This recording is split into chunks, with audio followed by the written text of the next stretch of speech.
Sergeant, can you ring the division bell?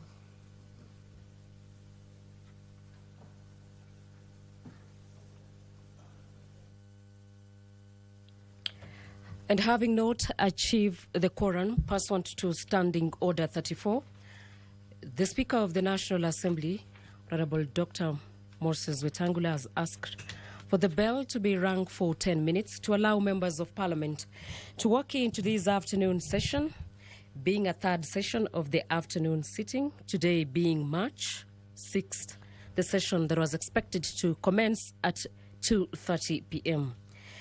And after members of Parliament will have deliberated on the report on the 2024 budget policy statement by the chairperson of Budget and Appropriations Committee, they will also this afternoon discuss on the bill, the National Disaster Risk Management Bill of the National Assembly, that is Bill number 24 of 2023, that is being in its second reading by the leader of the majority party, Honorable Kimani Ichung'wah, who is also the Member of Parliament for Kikuyu constituency. The principal objective of the National Disaster Risk Management Bill is to provide a legal framework for the coordination of the disaster risk management activities in both levels of government. The bill establishes the Intergovernmental Council on the Disaster Risks Management and the National Disaster Risk Management Authority to ensure that there is a coordination of disaster risk management issues at the national and county level. And the quorum has been achieved. And I now hand over you to the plenary. Let's listen in. Take your seat. Honorable members, allow me to introduce to you and recognize a delegation from the United Republic of Tanzania. Honorable members, I wish to introduce to you a delegation of honorable members of the Budget Committee from the National Assembly of the United Republic of Tanzania who are seated in the Speaker's row. They comprise the following: the Honorable Daniel Baran Silo MP, Chairperson and Head of Delegation;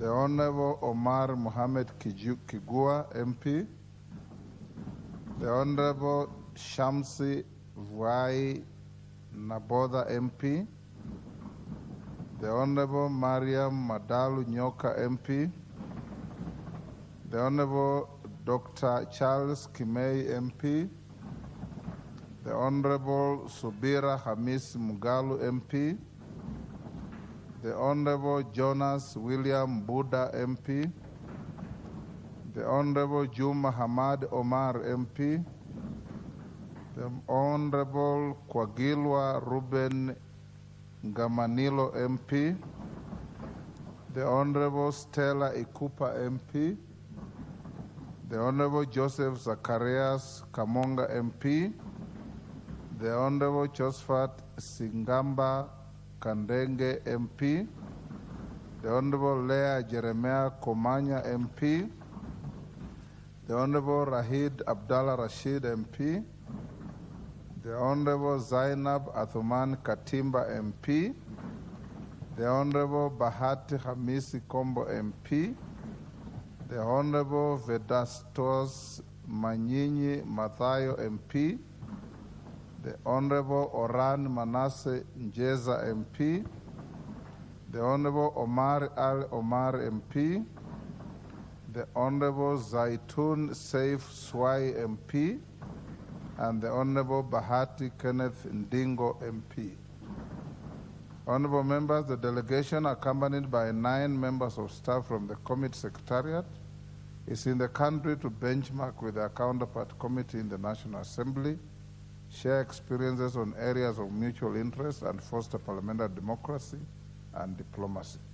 On my own behalf and that of the National Assembly, I welcome the delegation to the Parliament of Kenya and wish them fruitful engagements during the stay in the country. I thank you.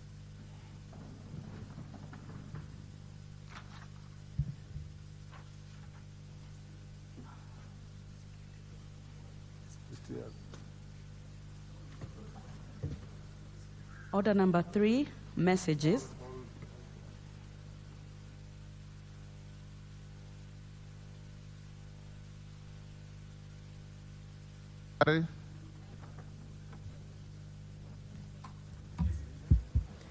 Asante sana Bwana Spika.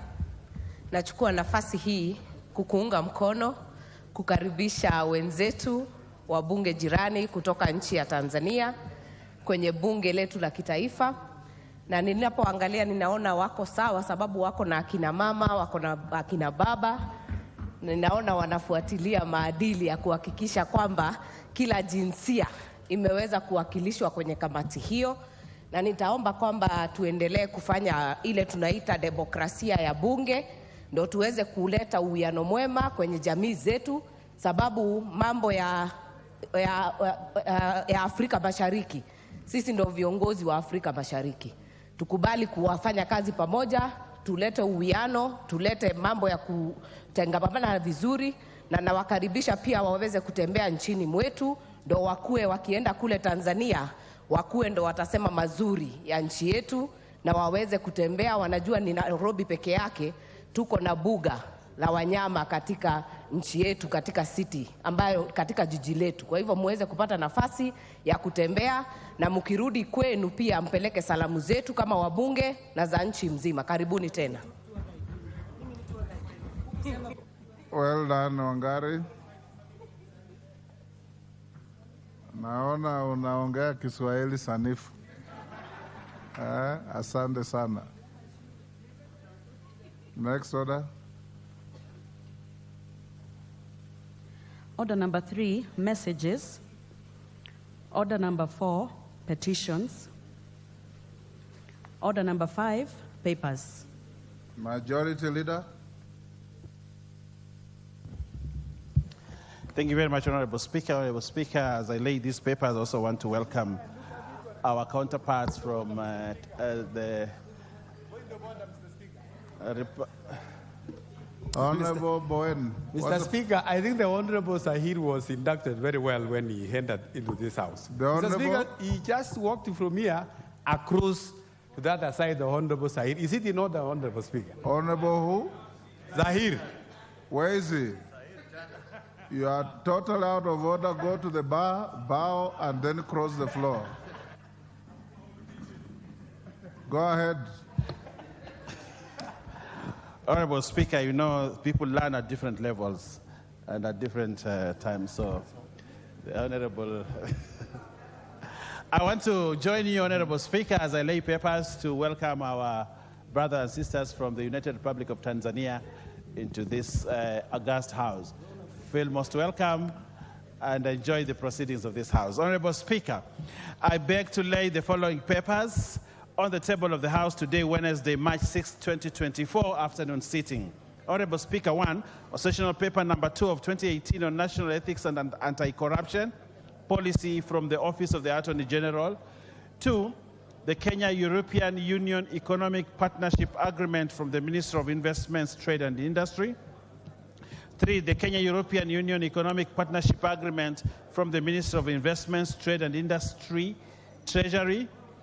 4, reports of the Auditor General and financial statements for the years ended 30th June 2021 and 30th June 2022, and the certificates therein in respect of A, Our Lady of Perpetual Sakawa Girls Secondary, B, Mosop Mixed Secondary School, St. Michael Unyuani Secondary School, Kwale Girls High School, Mishi Mboko Girls High School, Kanyariri High School, the Salvation Army Likoni High School for the visually impaired, and 5, the annually National Government Budget Implementation Review in respect for the financial year 2022-2023 from the Office of the Controller of Budget.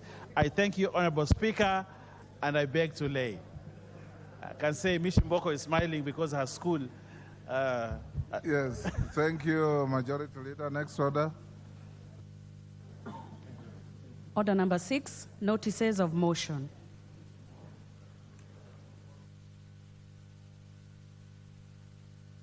Vice Chairperson. Special Funds Accounts Committee. Thank you, Mr. Speaker.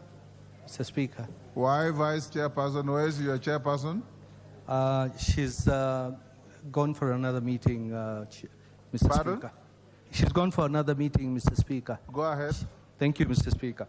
Honorable Speaker, I beg to give notice of the following motion, that this House adopts the report of the Special Funds Accounts Committee on its consideration of the report of the Auditor General on the financial statements for the Parliamentary Mortgage Scheme, Parliamentary Car Loan Scheme Fund, Parliamentary Car Loan Scheme Fund, and Parliamentary Catering Fund for the financial years 2020-2021 and 2021-2022 laid on the table of the House on 23rd of August, Thursday, 2023. Mr. Speaker, I'll give another one as well. I've got 7. Honorable Speaker, I beg to give notice of the following motion, that this House adopts the report of the Special Funds Account Committee on its consideration of the report of the Auditor General on the financial statements for the Local Authorities Provident Fund for the financial years 2019-2020 to 2021-2022, laid on the table of the House on Thursday, 23rd of August, 2023.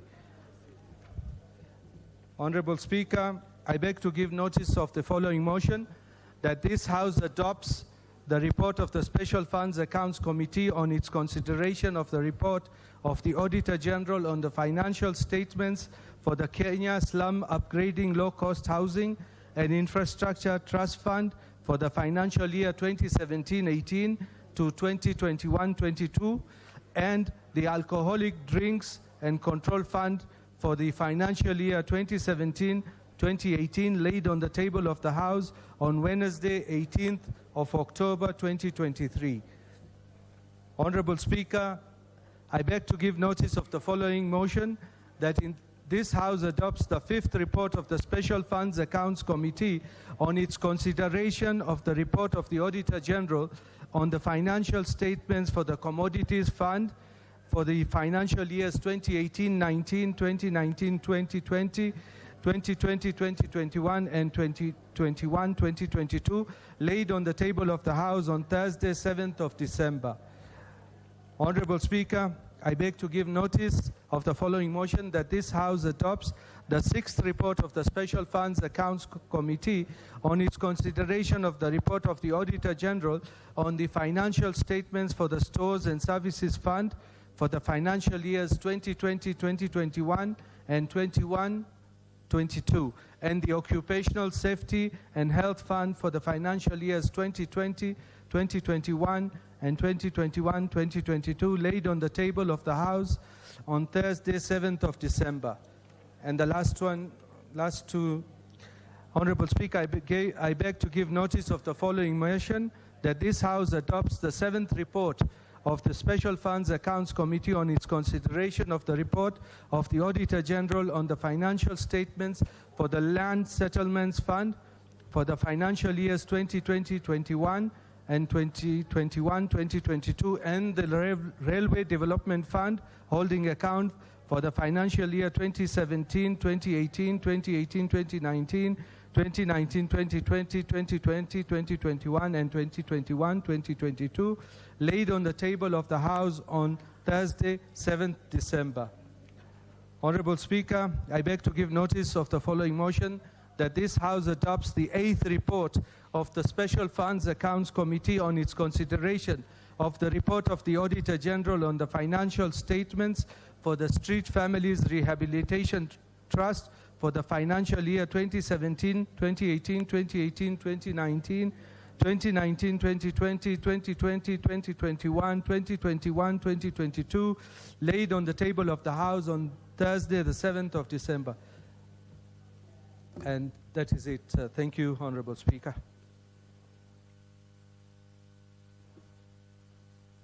Mishimbogo, Member for Likoni. Thank you, Honorable Speaker, sir. Honorable Speaker, I beg to give notice of the following motion. That's aware that Article 43(1)(a) of the Constitution provides that every person has the right to the highest attainable standard of health. including the right to health care services. Further aware that mental health is a key determinant of overall health and social economic development, recognizing that the Constitution assigned to the national government the responsibility of matters of health policy, concerned that according to the World Health Organization, mental and neurological disorders are common, and about 10% of the global population suffer from at least one mental health disorder at any given time. Concerned that psychiatric units are only available in a few facilities in the country, and patients requiring psychiatric services have limited or no access to these facilities. Acknowledging that access to healthcare facilities would lead to improve overall health, increase economic productivity, social equity, and improve quality of life for all. Now, therefore, this House urges the national government through the Ministry of Health to collaborate with county government to develop a policy integrating mental health care services in all healthcare facilities in the country. I thank you, Honorable Speaker, sir. Thank you, Commissioner Mishi. Before I call the next order, honorable members, allow me to acknowledge the presence of the following schools in the public gallery: Gataruet Girls from Bureti, Kericho; Kiriti Secondary School from Tetu, Nyeri; Mamangina University from Kiambu, Gatundu South, Kiambu County. On my behalf and on behalf of the House, we welcome the students and their teachers to the House of Parliament.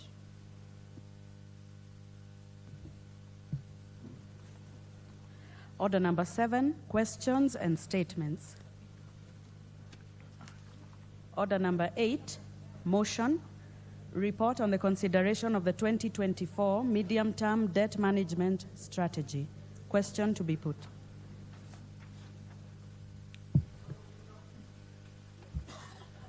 Yes, honorable member. Honorable Speaker, I seek your indulgence on a statement that I made on the floor of the House with your permission. Yes, Bashir. On 30th of November 2023, you approved my bill, the Constitution of Kenya Amendment Bill 2023, in line of in regard to IBC. On the 6th of December 2023, you allowed me to make a statement on the floor of the House, which I did. And after my statement, you said that you will allow a few members to make contributions to the same statement later before you refer the bill to the relevant committee. So, Honorable Speaker, I seek your indulgence on the way forward. I thank you. The response has not been brought. Second. I made the statement. You approved the bill, and then I made a statement. Yes. Which I made on the floor of the House. You committed that you will allow members to ventilate a few of them in the subsequent session. Yes. That has not yet happened, and I think it requires your direction whether we now continue directly or you approve it to go to the relevant committee.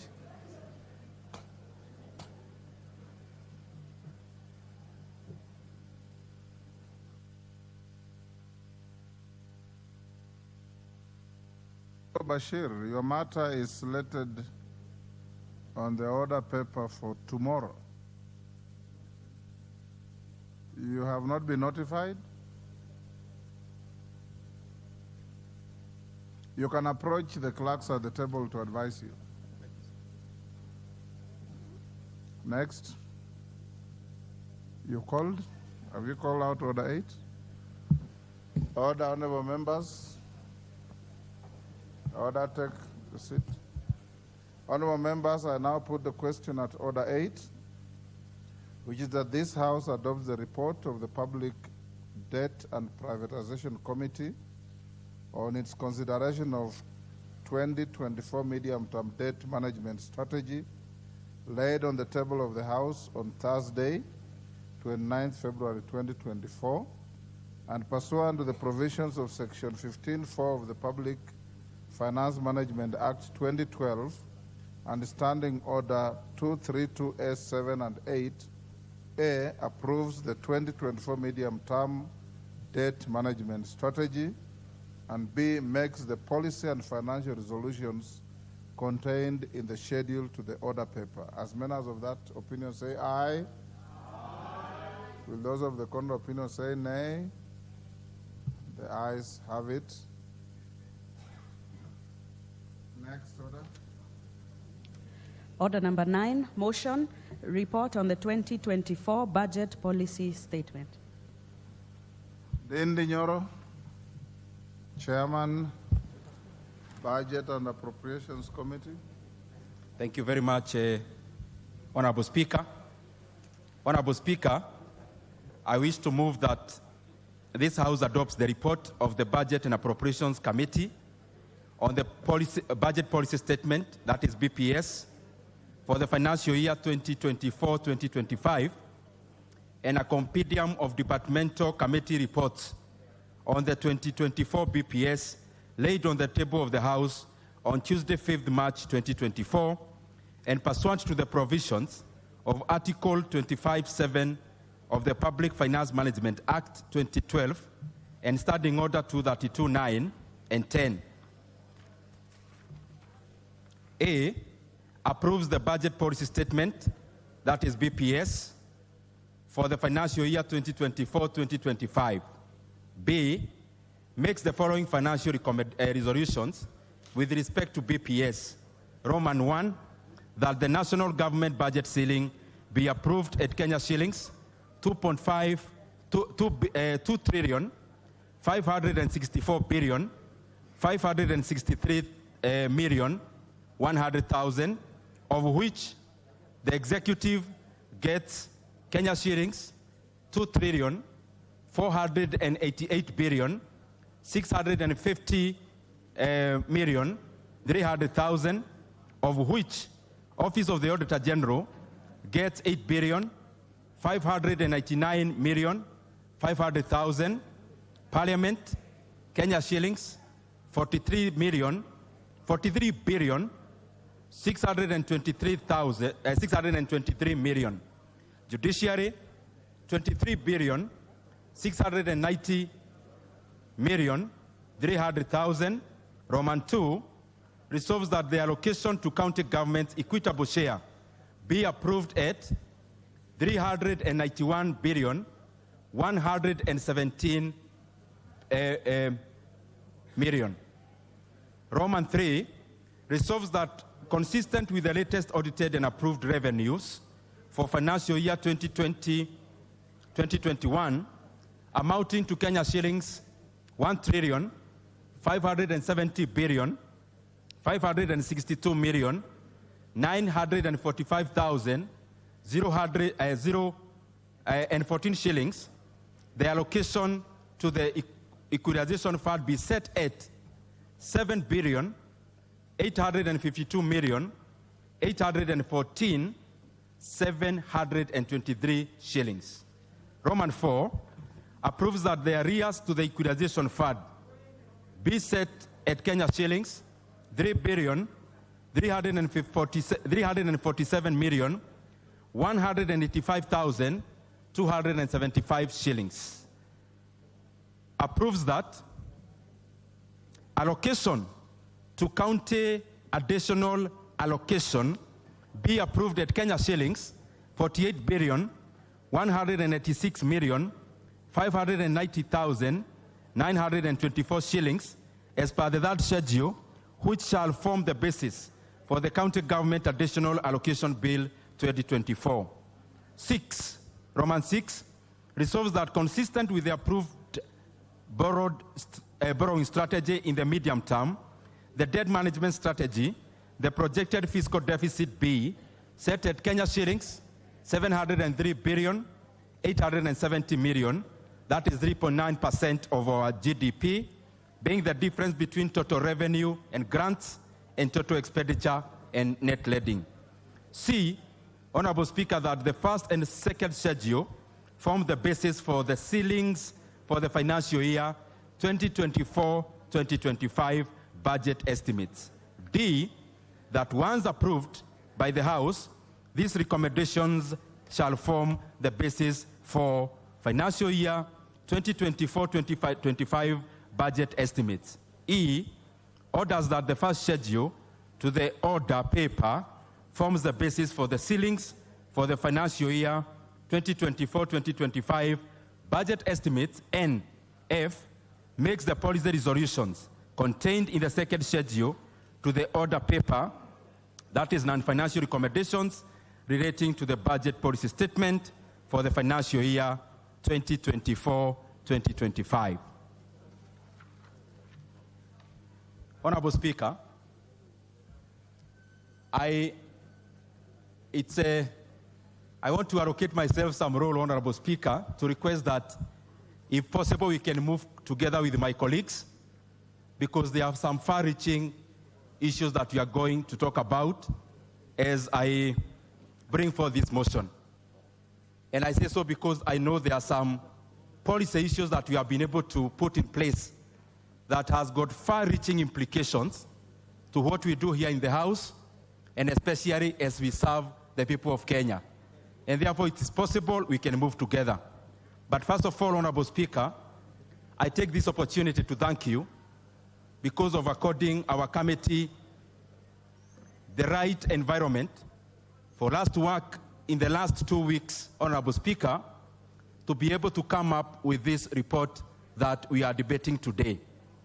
Honorable Speaker, I also wish to thank all the memberships of departmental committees, which are 20 in number, and especially led by their chairs, majority of whom I can see here today, Honorable Murugara, Honorable KJ, Honorable Mutonga, representing all the others, including Honorable Kagongo.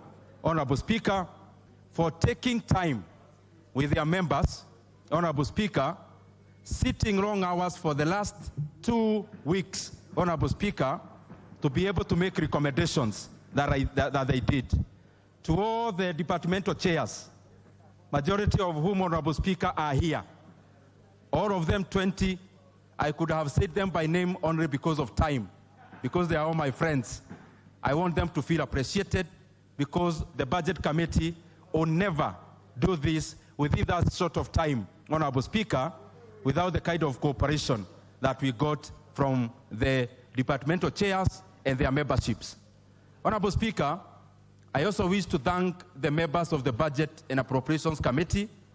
Honorable Speaker, majority of whom had actually taken leave from their homes for the last 2 weeks. Honorable Speaker, working day and night so that we deliver to our country the right policy statement, and especially by setting ceilings that will lead to accelerated economic growth. Honorable Speaker, even to the Parliamentary Budget Office, an office that falls under you as our head here in Parliament, I want to thank them for being very meticulous, led by Dr. Maside and all the other team from the Parliamentary Budget Office. Honorable Speaker, we came here last year and did the same kind of a report. It is important that I appraise my colleagues on the leaps we have taken, especially forward. Honorable Speaker, last financial year, we came here and made the main budget. We have also come to this House and revised. And out of the policies that have been made by these members of Parliament, because as Budget Committee, our work is basically to compile. The power is in this House, Honorable Speaker. Out of the good policies made through the wisdom of the colleagues in this Parliament, Honorable Speaker, our economy in the year 2023, the first quarter of 2023, the GDP of Kenya grew by 5.5%, Honorable Speaker. In the second quarter of 2023, Honorable Speaker, the GDP of Kenya in the second quarter grew by 5.5%. Honorable Speaker, in the third quarter, our economy, GDP, grew by 5.9%. We are still compiling the figures for the entire year, but it is projected, Honorable Speaker, that the Kenyan GDP in 2023 actually grew by 5.6%, Honorable Speaker, which makes Kenya the 28th fastest growing economy in the world. Honorable Speaker, the economy of Kenya in 2023 grew faster than the economy of China. The economy of Kenya, Honorable Speaker, in 2023 grew by many multiples, actually, the economy of the United States of America. The economy of Kenya, Honorable Speaker, grew not just by our standards as released by the Kenya National Bureau of Statistics, but also the data released by international organizations and also Bretton Woods organizations, Honorable Speaker, including IMF and World Bank. And therefore, Honorable Speaker, I want to thank this House for the good policies that we have put in place that is leading to accelerated economic growth in our country. And the data I'm giving, Honorable Speaker, as you know, I have no capacity to generate data. My work is just to lift and report. And the data that I'm reporting is the data presented to us even by the international organizations. Honorable Speaker, there are other parameters of which we use to determine where the economy is headed. One, as I have said, is GDP. The other parameter, Honorable Speaker, that is very important for us to note is our markets. Our markets, Honorable Speaker, there is the commodity market, there is the exchange rate market, and there is the money market. All these, Honorable Speaker, are determined by the fiscal policies that we put in place, and especially alongside the monetary policies. Honorable Speaker, I can report to this House that in the money markets, Honorable Speaker, yes, we have seen increased interest rates, Honorable Speaker, but it is because it is a tool that we have been using as a country to control especially the other markets, namely the exchange rate market and also the commodities market. Honorable Speaker, in the commodities market, we measure the trends of the prices using what we call inflation. And Honorable Speaker, in regards to inflation, we segment inflation into three birds, or into three categories. One is the food inflation, the other one is fuel inflation, and the other one is what we call non-food, non-fuel, or core inflation. Honorable Speaker, in total, in the month of January, the inflation in Kenya had come down on year to year to 6.9%. Honorable Speaker, as I speak here today, in the month of February, the inflation in Kenya had climbed down to 6.3%, Honorable Speaker, which is actually within our own targets as a country, because our target as a country in terms of inflation is 5% and a band of 2.5%, either way, that is plus or minus. And therefore, Honorable Speaker, at 6.3%, we are doing fairly well. Looking forward, Honorable Speaker, and especially driven by food inflation, we can see our inflation going lower and lower, Honorable Speaker, and especially on the lower band, which is below 5%. Honorable Speaker, on the same breath, we have seen quite significant improvements in our exchange rate market. Honorable Speaker, at some point, we could see the other currencies rallying against our local currency. But recently, Honorable Speaker, out of the meticulous policies by this House and also the right government instruments, and especially Central Bank of Kenya, we have been able to see gradually our domestic currency, Honorable Speaker, becoming stronger and stronger. And Honorable Speaker, some of the issues that I've talked about are far-reaching, but they are also very important. And there is something that we are doing on each. And Honorable Speaker, one of the things that we are targeting in terms of the economic growth, number one, is that as the members of this House know, even as we grow the primary production, which basically is the bulwark of our economy, it also behoves of all of us to have the right policies that also accelerate secondary production and also tertiary production. But Honorable Speaker, in terms of primary production, in this BPS, we have been able to allocate significant ceilings, Honorable Speaker, for the purchase of farm inputs, for the purchase of fertilizer that is subsidized, for the purchase of seed, Honorable Speaker, both for cash crops and food crops. Honorable Speaker, we have input ceilings for the purchase of BT cotton, which is also a cash crop in Kenya, Honorable Speaker, and for other issues that I'll be talking about as I conclude. Honorable Speaker, in regards to inflation, what we have major control on, Honorable Speaker, is the food inflation and the core inflation. Because the fuel inflation, to a large extent, is determined by exogenous variables, Honorable Speaker, variables beyond our control. And Honorable Speaker, in terms of food inflation, which we can clearly put in policies, in this BPS, Honorable Speaker, as I said earlier, we have laid down enough resources so that we continue to boost our production of food so that, Honorable Speaker, we can have enough food, Honorable Speaker, for the balance between demand and supply as our farmers strive to feed our country. Honorable Speaker, also on core inflation, that is part of the reason why we have been seeing an escalation of interest rates. And Honorable Speaker, as I moved the same report last year, the world was looking gloom and dark because the US, as members know, when it coughs, majority of the other economies catches cold. By that time, Honorable Speaker, the United States was coughing through something called inflation. And for them to contain inflation, they had to continually raise their basis points, the Fed rate, actually from 0 to 0.25% to the current, which is around 5.2% and 5%, Honorable Speaker. The United States had to raise their Fed rate for 11 consecutive times. That had ramifications at home, Honorable Speaker, because as they try to contain their inflation, Honorable Speaker, also it causes imbalance, Honorable Speaker, in the exchange rate market because their currency is the dominant currency. It is a solid currency that the world uses to transact. And Honorable Speaker, just to appraise members, when we have seen the central bank raising interest rates, and especially in the recent past, up to the current 13% in terms of the base rate. Honorable Speaker, this has been majorly to control what we call net capital inflows. Honorable Speaker, when we talk about currency, when we say the currency is weakening domestically, it happens when there is a lot of demand for the external currency.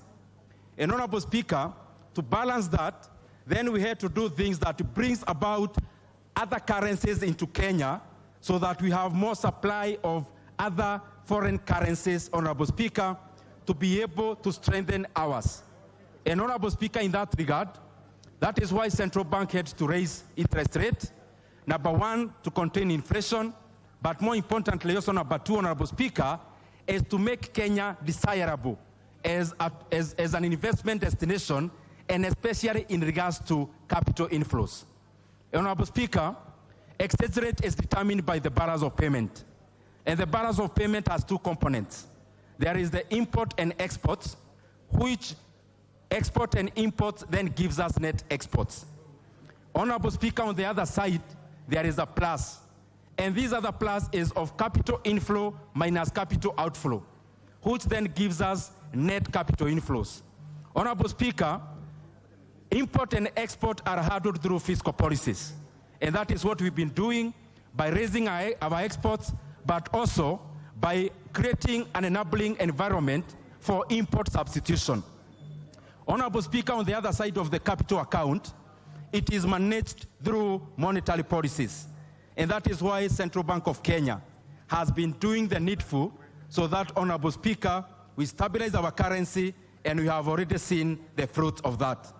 Honorable Speaker, the budget that we'll be presenting later in the year, we have set the ceilings at Kenya shillings. And here I'll talk slowly, Honorable Speaker, if you permit. The budget that we have set in terms of the ceilings is a budget of Kenya shillings 4.188 trillion. Honorable Speaker, out of 4.188 trillion, we have the revenue side, but also the expenditure side. On the revenue side, our number one revenue stream is the ordinary revenue. We have set our ordinary revenue target at 2.94 trillion shillings, Honorable Speaker. Honorable Speaker, after that, we have what we call appropriations in aid. That is the monies that government institutions receive when they offer service to the Kenyan people. For example, when you pay university fee, in a public institution. That is the monies government institutions are given authority to spend at source. And A&A, Honorable Speaker, we have set A&A at 486 billion Kenya shillings. Honorable Speaker, the other revenue stream are grants. We are expecting grants of 49 billion Kenya shillings. Honorable Speaker, if we add the math, then we see that out of what I've enumerated, there is a gap of 703 billion shillings, 0.87. 703.87 billion shillings. Honorable Speaker, that is our deficit. On the expenditure side, Honorable Speaker, there is the, and I hope members, we are together. On the expenditure side, we categorize majorly into three thematic areas. Number one is the executive or national government expenditure. National government expenditure, Honorable Speaker, we have set a ceiling of 2.557 trillion. Honorable Speaker, national government incorporates the executive and the judiciary and parliament, Honorable Speaker. Honorable Speaker, I see my time is almost up, so let me go to specifics. If this is to alert me. I thought I have 30 minutes, but... you have 30 seconds. Yeah? You have 30 seconds. Honorable Speaker, I beg because I had been misinformed. Kindly, by your indulgence, 5 minutes, I go to the areas that touches on the real issues. Okay. I thought I had 30 minutes. Honorable members, as I indulge the chairman with 5 minutes, remember that you passed a motion that on a debate of this nature, the seconder and all of you contributing are entitled to only 5 minutes each. Thank you very much, Honorable Speaker. I'll go to specifics.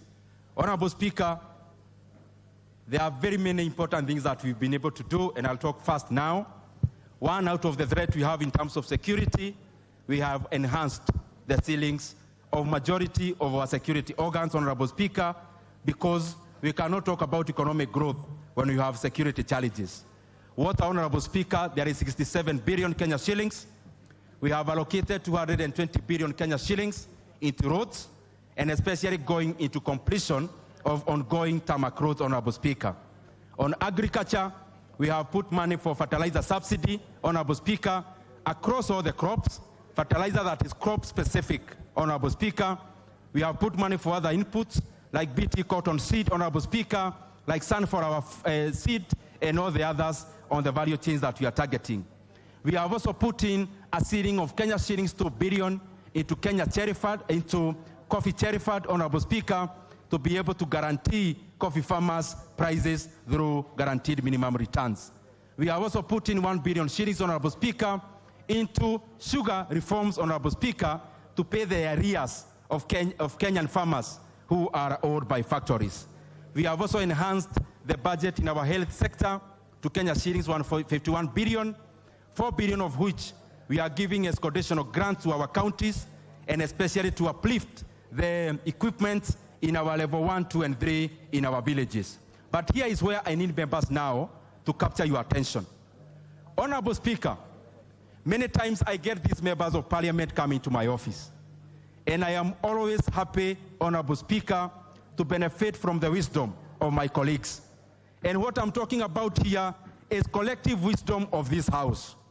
Out of that collective wisdom, I also want to laud the President, because he has been a member of this parliament, and majority of the things I'm going to read now are actually majority of it his brainchild. One, Honorable Speaker, we have given social security 35 billion so that we facilitate the 70 years and above who got registered last year to also continue or start receiving their stipend. We have enhanced the education budget, and especially TSC budget specifically, by 26.3 billion shillings, Honorable Speaker. And out of the resolution of this House, all our JSS interns, who are 26,000 in number, are going to be confirmed through this BPS to permanent and pensionable.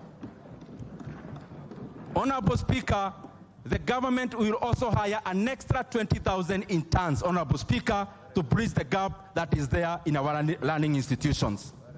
Honorable Speaker, this House, for the independence of this House and to accelerate efficient legislative role, we have enhanced the budget of Parliament by 2.8 billion Kenya shillings, Honorable Speaker. This majority of it, as members know, many people out there may think legislature is us members of Parliament, but we have staff and apparatus. Honorable Speaker, our constituency offices, the Kenyans who work there, have not had an enhancement. Honorable Speaker, out of this BPS, by July, every month, they'll get an enhancement of 131,000 per month on the constituency offices. Honorable Speaker, the same goes to the drivers and the bodyguards. Honorable Speaker, there was 10 billion Kenya shillings that had been taken to shareable revenue in our counties. I gladly now report to this House that money is now back and will be oversighted by these members of Parliament through the Constituency Roads Committee. Honorable Speaker, lastly, NGCDF, we have enhanced NGCDF by an extra 8.8 billion shillings.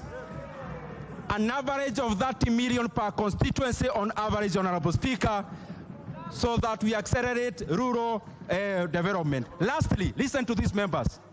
Out of the guidance of the President, His Excellency William Ruto. Order. Order. I'm coming to GAF. Order, honorable members. I'm coming there. Honorable Speaker, this is the most important point that I want to make. We have increased. Members have been coming to my office requesting for money for rural electrification. Honorable Speaker, we had a conversation with the President, and we have agreed that REREC is going to get an extra Kenya shillings 12 billion in this BPS. Give him 2 minutes. Give him 2 Honorable minutes. Speaker, Honorable Speaker, I want to make this as my last Wind point. up in 2 minutes. 2 minutes. I've given you an additional 2 minutes. Honorable Speaker, this is my last point. I have talked about NGCDF, an enhancement of 8.8 billion. Honorable Speaker, we are already having a conversation, and by the time we table the estimates, even GAF is going to have an enhancement, Honorable Speaker. And lastly, Honorable Speaker, listen to this. We have had a conversation with the President, and through the wisdom of this House, majority of the members, when they come to my office, they request if we can get an enhancement in our rural electrification. Honorable Speaker, out of that, we have enhanced the ceiling of REREC by Kenya shillings 12 billion, Honorable Speaker, out of which REREC already had another budget of 9 billion. Honorable Speaker, out of that, 14.5 billion Kenya shillings is going to be equally divided among all the 290 constituencies, because the President is very clear-minded that the programs that get oversight from these members, that is what gets done. Honorable Speaker, I seek to move. Who is seconding? Order. Who is seconding? Thank you very much, Honorable Speaker. As the way we work in terms of this Parliament, our departmental committees do a lot, and I seek to request one of the departmental chairs, Honorable KJ, to second this motion. Order. Honorable Speaker, I thank you. And I want to take this very early opportunity as I second. Order, honorable members. Order, Honorable Kemei is out of order to picket in the House. Go on, KJ. Thank you for the protection, Mr. Speaker.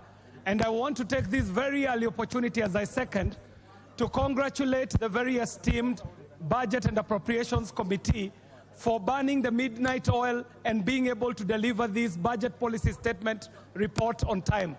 Honorable Speaker, I shall also take the opportunity to congratulate the very able chairperson of the committee, the honorable member for Keharo constituency, the Honorable Ndende Nyoro.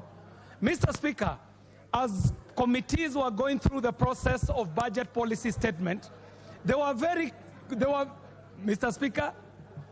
Order, honorable members, order DK. You can wait and congratulate your colleague out there in the garden.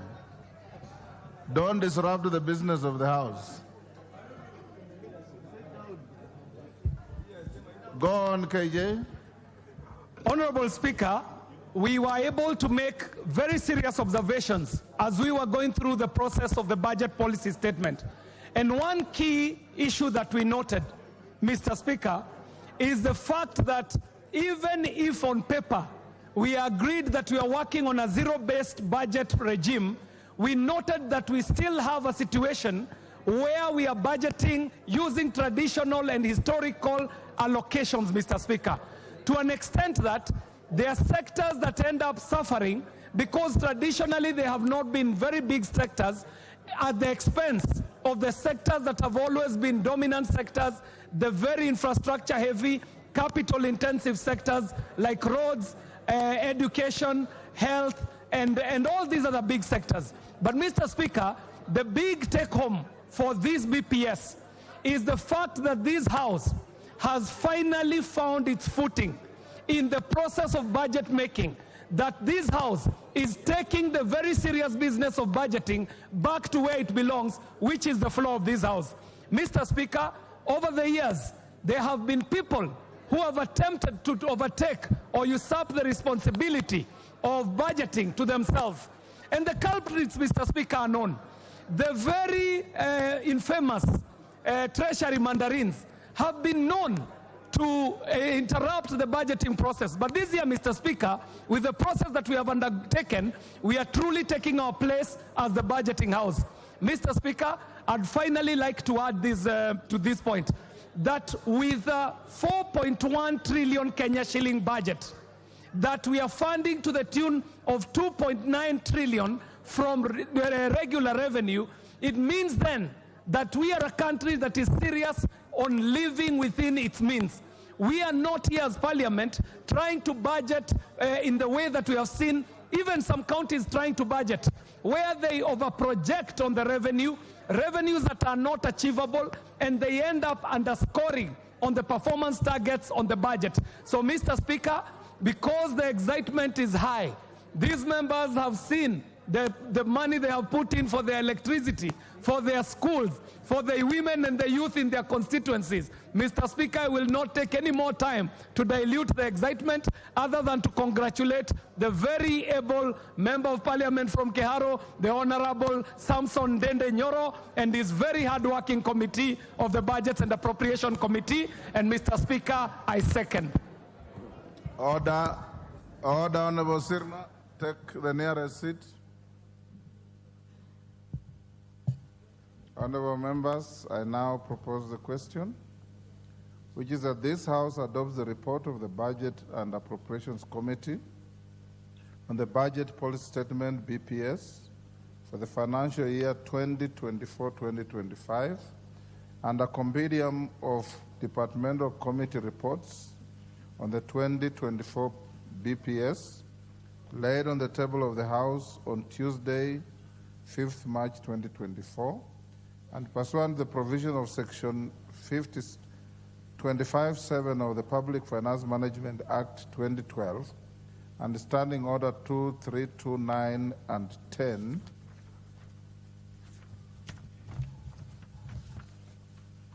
A, approves the Budget Policy Statement BPS for the financial year 2024-25. B, makes the following financial resolutions with respect to the BPS. 1, that the national government budget ceiling be approved at Kenya shillings 2,564,563,100,000, of which 1, executive 2,488,650,300,000, of which Office of the Auditor General, 8,599,500,000, Parliament, 43,623,000,000, Judiciary, 23,690,300,000. 2, resolve that the allocation to county government equitable share be approved at 391,117,000,000. 3, resolves that consistent with the latest audited and approved revenues for the financial year 2020-2021, amounting to Kenya shillings 1,570,562,945,014 shillings, the allocation to the equitable fund be set at Kenya shillings 7,852,814,725. 4, approves that the arrears to the equalization fund be set at Kenya shillings 3,547,185,275. 5, approves that the allocation for the county additional allocations be approved at Kenya shillings 48,196,590,924 as by the third schedule, which shall form the basis for the county government additional allocations bill 2024. 6, resolves that consistent with the approved borrowing strategy in the medium-term debt management strategy, the projected fiscal deficit be set at Kenya shillings 703,870,000,000, that is 3.9% of GDP, being the difference between the total revenues and grants and total expenditure and net lending. C, that the first and second schedules form the basis for the ceilings for the financial year 2024-2025 budget estimates. D, that once approved by the House, this recommendation shall form the basis for financial year 2024-25 budget estimates. E, orders that the first schedule to the order paper forms the basis for the ceilings for the financial year 2024-25 budget estimates. And F, makes the policy resolutions contained in the second schedule to the order paper non-financial recommendations relating to the budget policy statement for the financial year 2024-25. Joseph McClap.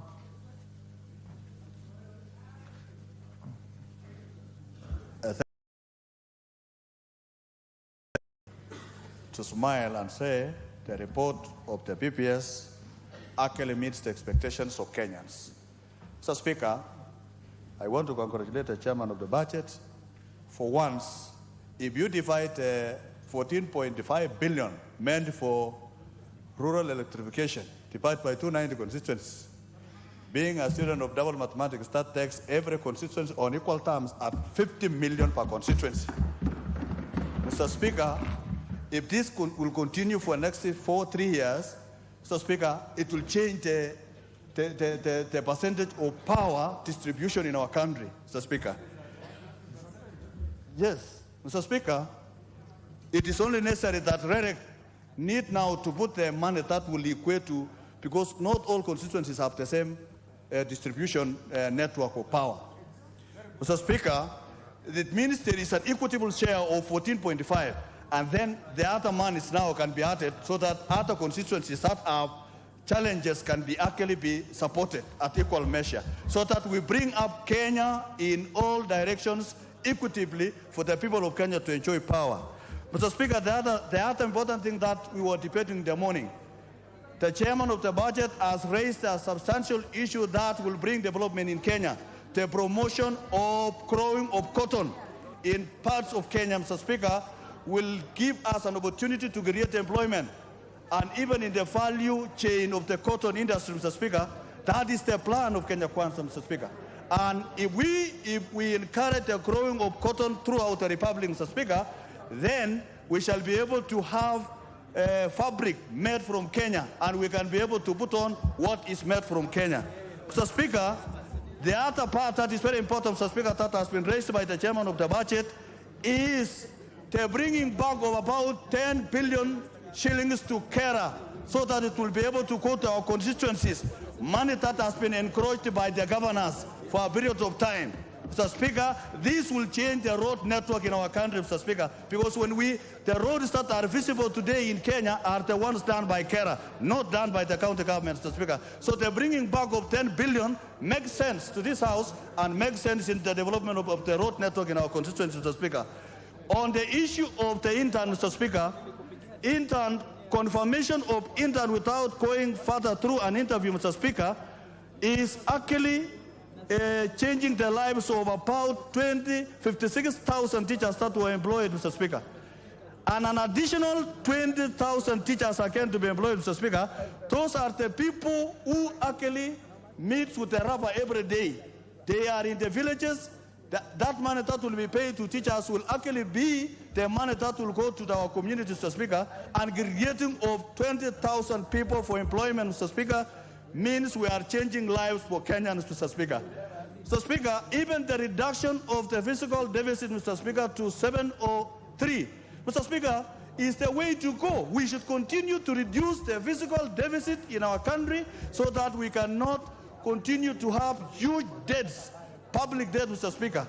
So, Mr. Speaker, the BPS, Mr. Speaker, gives us an opportunity as Parliament to approve a budget that will be able to distribute resources throughout the Republic of Kenya in the most fairest manner, Mr. Speaker. Mr. Speaker, some of the programs that the chairman has also highlighted, Mr. Speaker, are actually pro-people, pro-poor, Mr. Speaker. And that is what we want to bring up the rural economies, and we'll be able to get, when you develop the rural economies, Mr. Speaker, through production, you will get more revenue into our economy, and this country will be able to grow economically, Mr. Speaker. Mr. Speaker, these programs, Mr. Speaker, including, according to the details, including giving money to the modernization of police equipment, Mr. Speaker, so that we have effective and efficient security system that will be able to stem out the spread of criminal network in Kenya, Mr. Speaker, and we will be able to have a country that is free from gangsters and bandits who actually terrorize innocent citizens and be able to grow our economy, Mr. Speaker. So, Mr. Speaker, I rise to support and say the chairman of the budget is equal to task. He needs a further promotion. Christopher Aseka.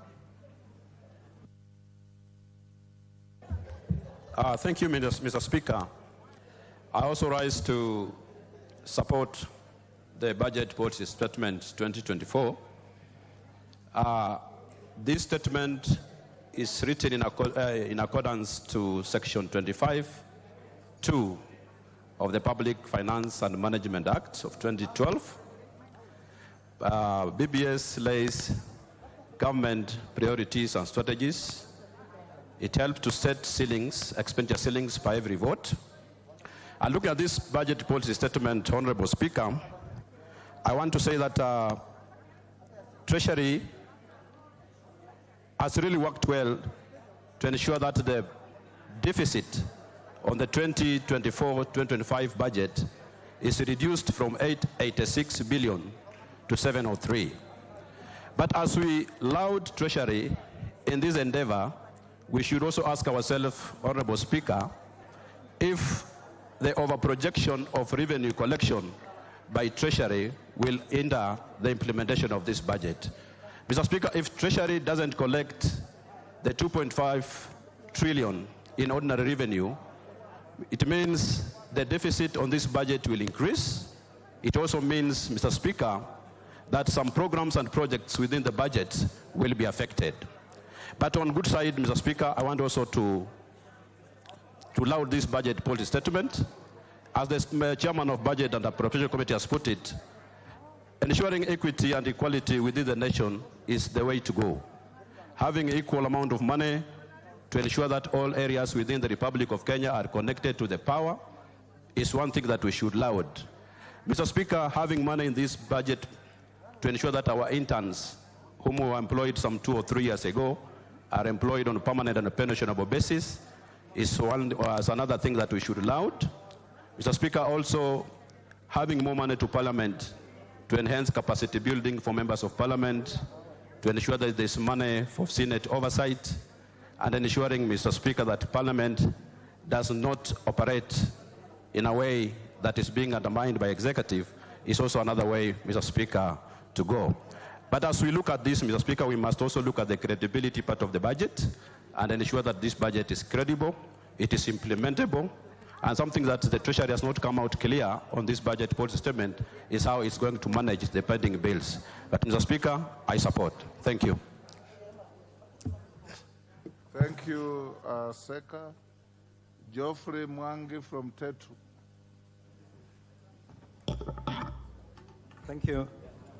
Thank you, Mr. Speaker.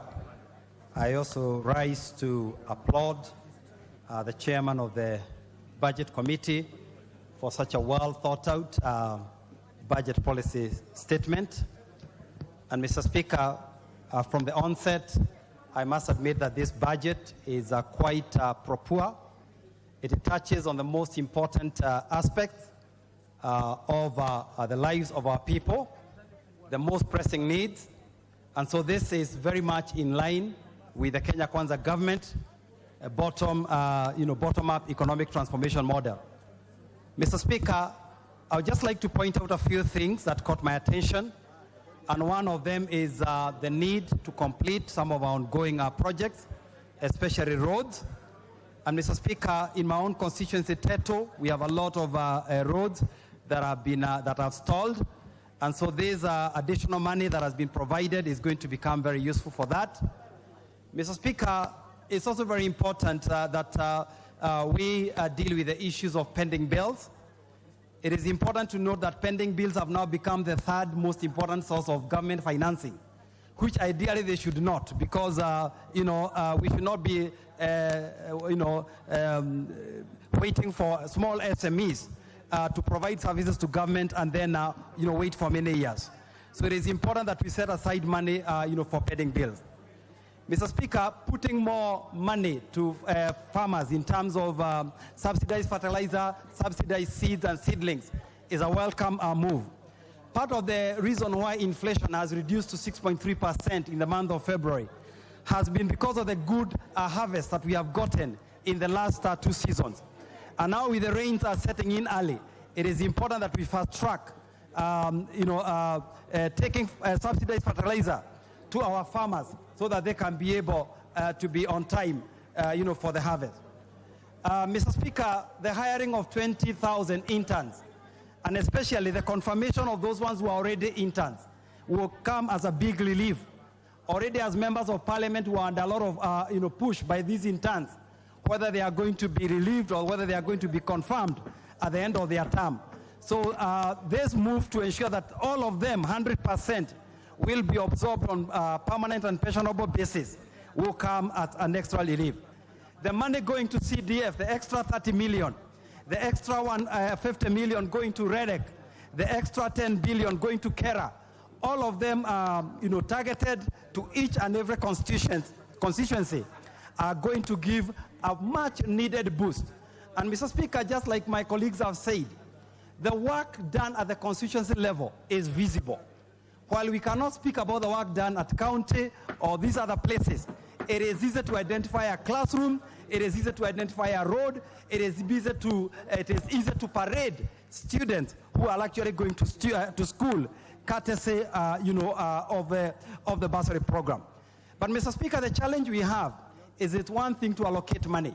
It's another thing to ensure that the money is managed prudently. So the people concerned, especially in the executive, the accounting officers for for the various departments that are going to be receiving this money. We urge and implore them to ensure that it is used prudently. For a country, a developing country like Kenya, we cannot afford to waste even a single shilling. Our development is pegged on how well we can utilize our resources efficiently. Otherwise, Mr. Speaker, we will for very many years continue to compare ourselves with Singapore, we will continue to compare ourselves with Korea, and the difference between them and us is how well they utilize the resources at their disposal. So I rise to support and congratulate the chairman of the budget. And Mr. Speaker, though belatedly, allow me to welcome Kiriti Secondary School, who are here in the gallery. They are a school from my constituency and one of the very well performing schools. So together with all the other schools that are here, I warmly welcome them to the House of Parliament. Thank you. Thank you, Geoffrey. Edith Nyenze.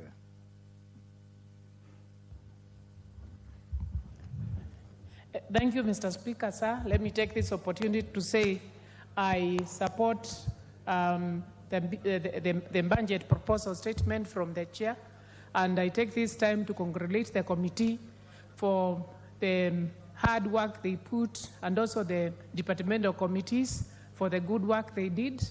And I particularly support especially the employment of the teachers from being in dance.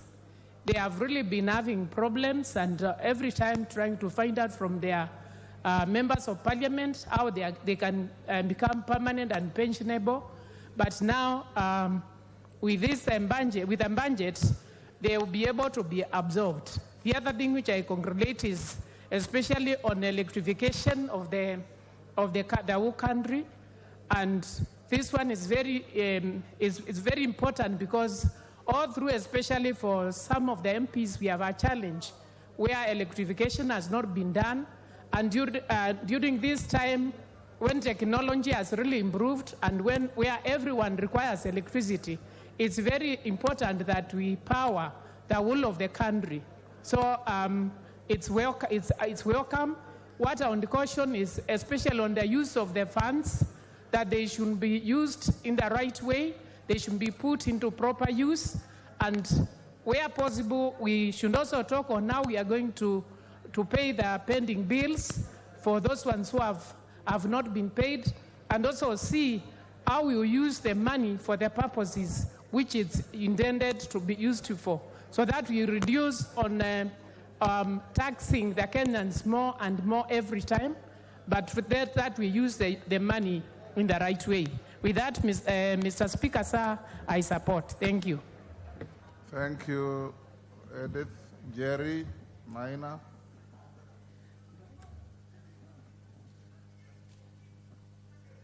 Thank you, Honorable Speaker. I rise to support the chairman budget and also congratulate him for very well-detailed elaboration on the floor of the August House. Honorable Speaker, I want to urge this House, as we are undertaking the budget-making process, and I'm a member of Justice and Legal Affairs Committee, to ensure that we cater and increase the allocation of the judiciary. Honorable Speaker, Article 48 of the Constitution of 2010 stipulates that the state must facilitate equal access and expeditious access to justice in Kenya. Honorable Speaker, it is quite unfortunate that due to funding constraints, as I speak, we keep going back and forth about the backlog in the judiciary. Honorable Speaker, we do not have enough magistrates, we do not have enough support staff, we do not have enough Court of Appeal judges, and the entire justice sector, Honorable Speaker, needs adequate funding so that they can be able to fully implement the spirit of the Constitution of 2010. Honorable Speaker, it is also quite unfortunate to note that county women members of the National Assembly have no increase whatsoever. Yet I have seen that there is an increase for single constituency members. Honorable Speaker, county MPs work with a budget of Kenya shillings 9 million per sub-county or per constituency. In that money there is admin, There is money that is retained by the board for emergency. We are also supposed to undertake programs that cater for women and cater for PWDs, a large section of our youth populace too. Honorable Speaker, honestly speaking, it is very unfortunate, and this House must collectively support county MPs so that they are also able to execute their mandate as per the Constitution of 2010. And it is, I know we have many he for she's, and I know that the male members of this House support county MPs because they have supported us when we were angling for sanitary towels for our girls. I am kindly and humbly requesting them to also support us when it comes to budget allocation so that we can be able to execute our mandate and represent women, PWDs, and also the young people of this nation. Honorable Speaker, as I wind up, I want to note that it is very important to ensure that our fiscal policy mirrors the constraints that we have financially. We must also ensure that the increased allocation to counties is felt in regard to all the devolved functions, healthcare, agriculture, the roads that county governments are supposed to do. And as we focus on entrenching the ward fund, this is a discussion that we must have. And I have said time and time again, Kenyan people do not have an issue with paying taxes. They want to feel and see their taxes working for them. They want healthcare services that are working. They want infrastructure in terms of road and schools. They also want a working justice system, Honorable Speaker, and all other aspects of government that we are supposed to ensure we cater for our people. Thank you, Honorable Speaker. Thank you, Njeri. Andrew Okwome.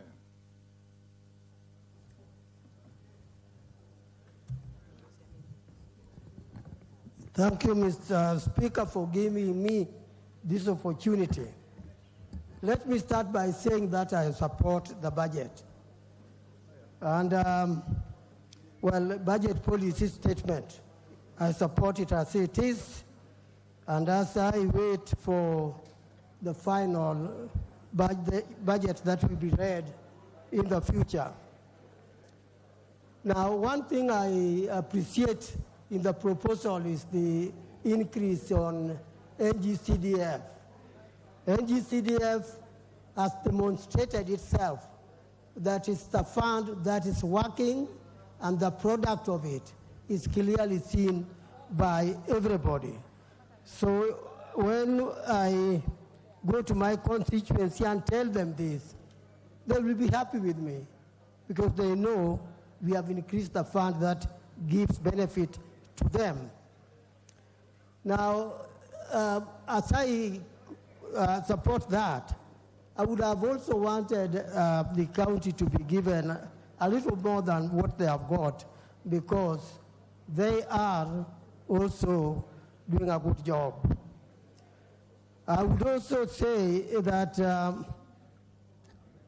the side which probably I'm not quite sure I'll be supporting 100% is that deficit of 703, because that's where the devil is lying.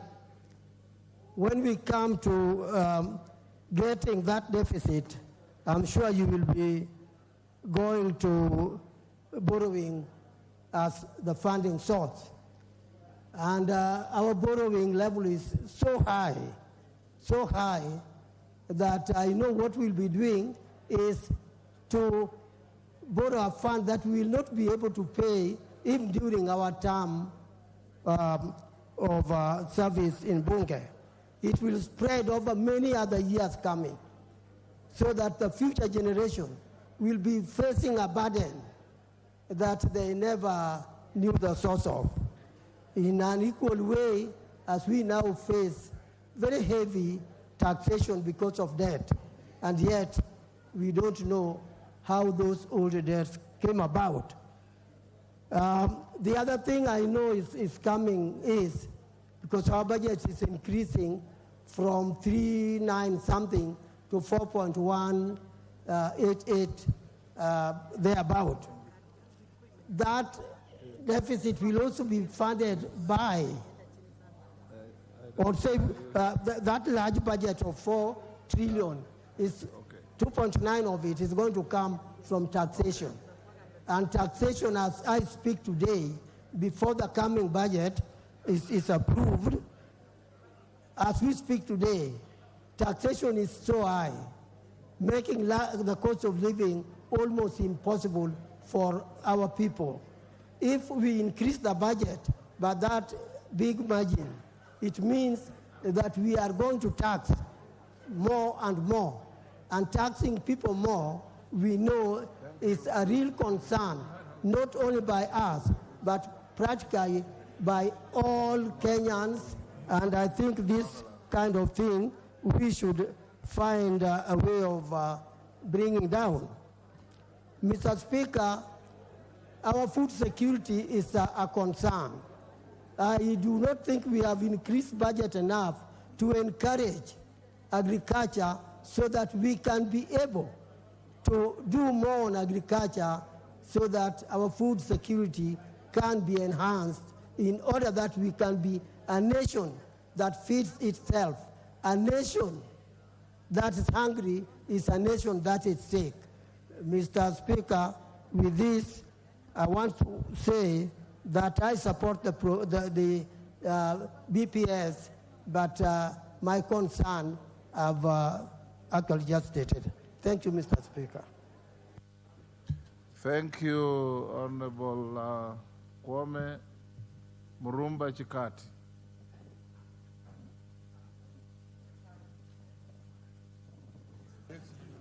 Thank you, Mr. Speaker. I seek to support the BPS for the reason that we have a major problem with youth unemployment, and there is need to look at that critically. And therefore, the aspect of the interns, in terms of creating something for them to be busy, I fully support. Mr. Speaker, the other area that we may need to look at are the schools. For example, in Tongareni constituency, where I come from, with 52 schools and a population of 28,000 students, we have a shortfall of around 50% of the teachers in those schools, meaning that that is a critical area. If we have to improve education in our constituencies, we need to enhance funding for employment of teachers in our schools. Tongareni also faces a lot of problems in electricity infrastructure, and therefore I really applaud the committee for allocating funding for spread of electricity in our constituencies. I also support the fact that we need to look at agriculture, and especially agriculture extension services in our constituencies, which will boost agriculture production in our areas. I beg to support, Mr. Speaker. Thank you so much. Thank you.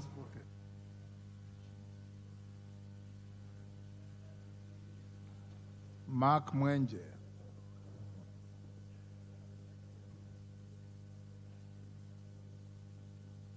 Give him the mic. Give him the mic. There you are. Thank you, Honorable Speaker. First of all, let me congratulate the team, the Budget Committee for this, for their work. This ambitious BPS. Honorable Speaker, one of the things that I've noted is that for the first time, I think our government has accepted that borrowing is not necessarily a bad thing, as long as the funds are put in the right place and used effectively, Honorable Speaker. Honorable Speaker, the language that is used in the BPS is encouraging, it is promising, such as of that I've seen in agriculture.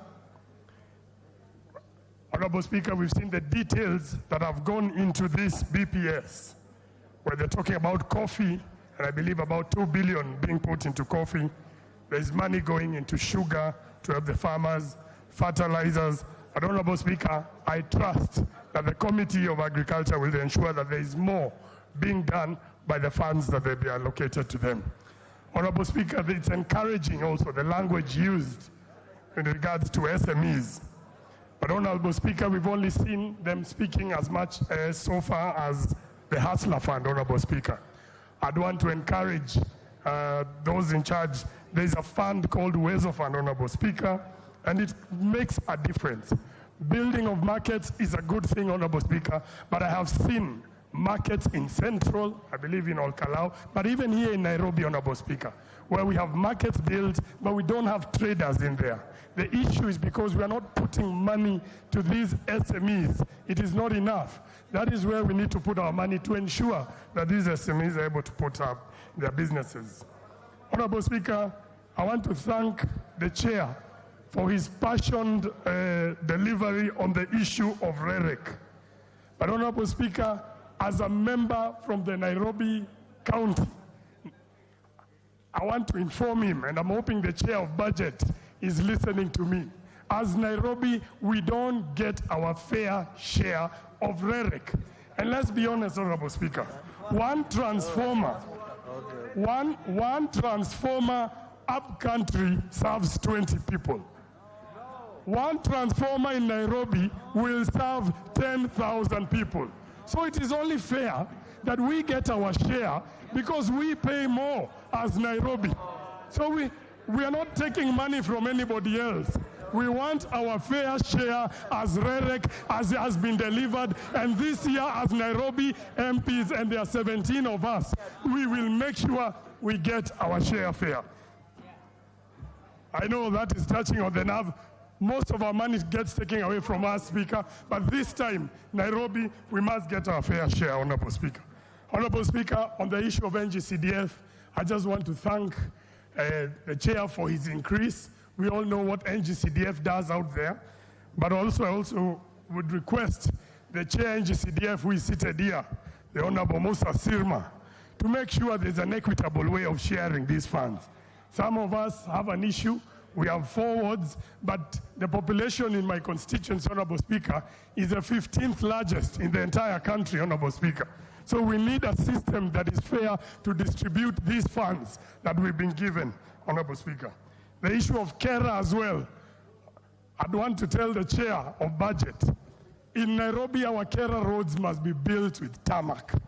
It means our funds we require, and in Nairobi we contribute the highest. The GDP in Nairobi is 60%. So it's only fair that we get something additional because our money goes towards building tarmac roads, which you use yourselves, members of parliament, when you come to Nairobi. As a finalized, Honorable Speaker, the BPS is ambitious. We need some innovative ways of making sure the revenue collection that is collected does not hurt Kenyans. So it is possible. We don't have to increase taxes. There is a way we can fund this BPS and ensure it is achieved. But on the downside, in the event that we are unable to fund this BPS, please do not take away money in the supplementary budget from Parliament. Don't take it away from the development. Please take it away from the executive or somewhere else. Let us make sure Parliament does not lose its money as we saw in the supplementary bill earlier sometime last year. Thank you, Honorable Speaker. Thank you, Mr. Speaker. I like to support the BPS statement as issued by our chairman. Mr. Speaker, for the first time, I have seen a budget that is prolonged in such a way that it matches the manifesto of the ruling government. The Kenya Kwanza government, Mr. Speaker, with a better program, went to the people and told the people that they will come up with a budget that is very responsible to the citizens. Mr. Speaker, I note with a lot of appreciation the concern the budget has taken on the housing sector. Mr. Speaker, as we said, housing is one of the key pillars of the Kenya Kwanza government. Mr. Speaker, housing will come with employment. It will come with good shelter. It will come with training and technology development. Mr. Speaker, the 64 billion shilling that has been put by the budget through the BPS statement as A&A will go about to enhance that program. Mr. Speaker, I noticed that health is one of the areas that the BPS statement has put emphasis on. Mr. Speaker, the Universal Health Care Program, which is a better plan for the Kenya Kwanza government. For the first time, we have seen a budget that is tailor-made to benefit the health care standards of this country. Mr. Speaker, we have the food security and we have manufacturing. Mr. Speaker, I would like to congratulate the chairman for finding it very necessary for the first time. He aligns what the government believes in, he aligns what the Kenyans expect, he aligns what we members of parliament have been saying throughout. Mr. Speaker, every constituency is going to benefit this time aloud. Mr. Speaker, in the past, we have been seeing a lot of discrimination against certain constituencies. Mr. Speaker, in as much as we're also saying that each constituency will benefit, let's be careful, noting that there are some constituencies which are not 100% connected. I will differ with my friend in Nairobi that many constituencies in the rural areas don't serve 20 people. That's an insult to the rural constituencies. Mr. Speaker, even if it's 20 people, let them be given electricity like any other Kenyan. Mr. Speaker, the increment in the budget on electricity is going to bring even, we are not talking about equal, we are talking about equality and equity. That's what we are speaking about here, Mr. Speaker. Mr. Speaker, for the first time we have seen development money being put in the budget and a reduction in the current expenditure. And I want to thank the chairman for finding it necessary that we curtail water usage of money through the current expenditures and siphoning that money into the development expenditure. Mr. Speaker, I really would like to appreciate that. I wish the chairman is listening to this. There is one concept which has not been given a lot of emphasis, and that is ICT technology. Mr. Speaker, the ICT technology will cut across all sectors of this country. It will cut across health sector, it will cut agriculture, it will cut education, it will cut employment, all sectors of this economy. Mr. Speaker, the budget should be geared to improvement of technology, and I ask when it comes to the actual budget making, we put more money in the ICT technology so that we can benefit as a country. Mr. Speaker, this country has now grown to know where to get the money from and how to spend it. Mr. Speaker, I congratulate the committee and say this is the direction to go. The Kenya Kwanza government is focused. Despite all the criticisms, the Kenyan government is going to deliver to the Kenyan society. Thank you very much, Mr. Speaker. Irene Mayaka. Thank you, Honorable Speaker. And Honorable Speaker, I want to take this early opportunity to support the BPS document that has been presented to us by the chair of the Budget Committee. And Honorable Speaker, I'd really like to applaud the chair, especially taking into consideration the rural electrification for the 290 constituencies. But I also have a couple of reservations, Honorable Speaker, that I think the committee needs to take cognizance of. Honorable Speaker, to start with, and the Honorable member who just spoke before me alluded to this, that the ICT departmental states have not been properly funded.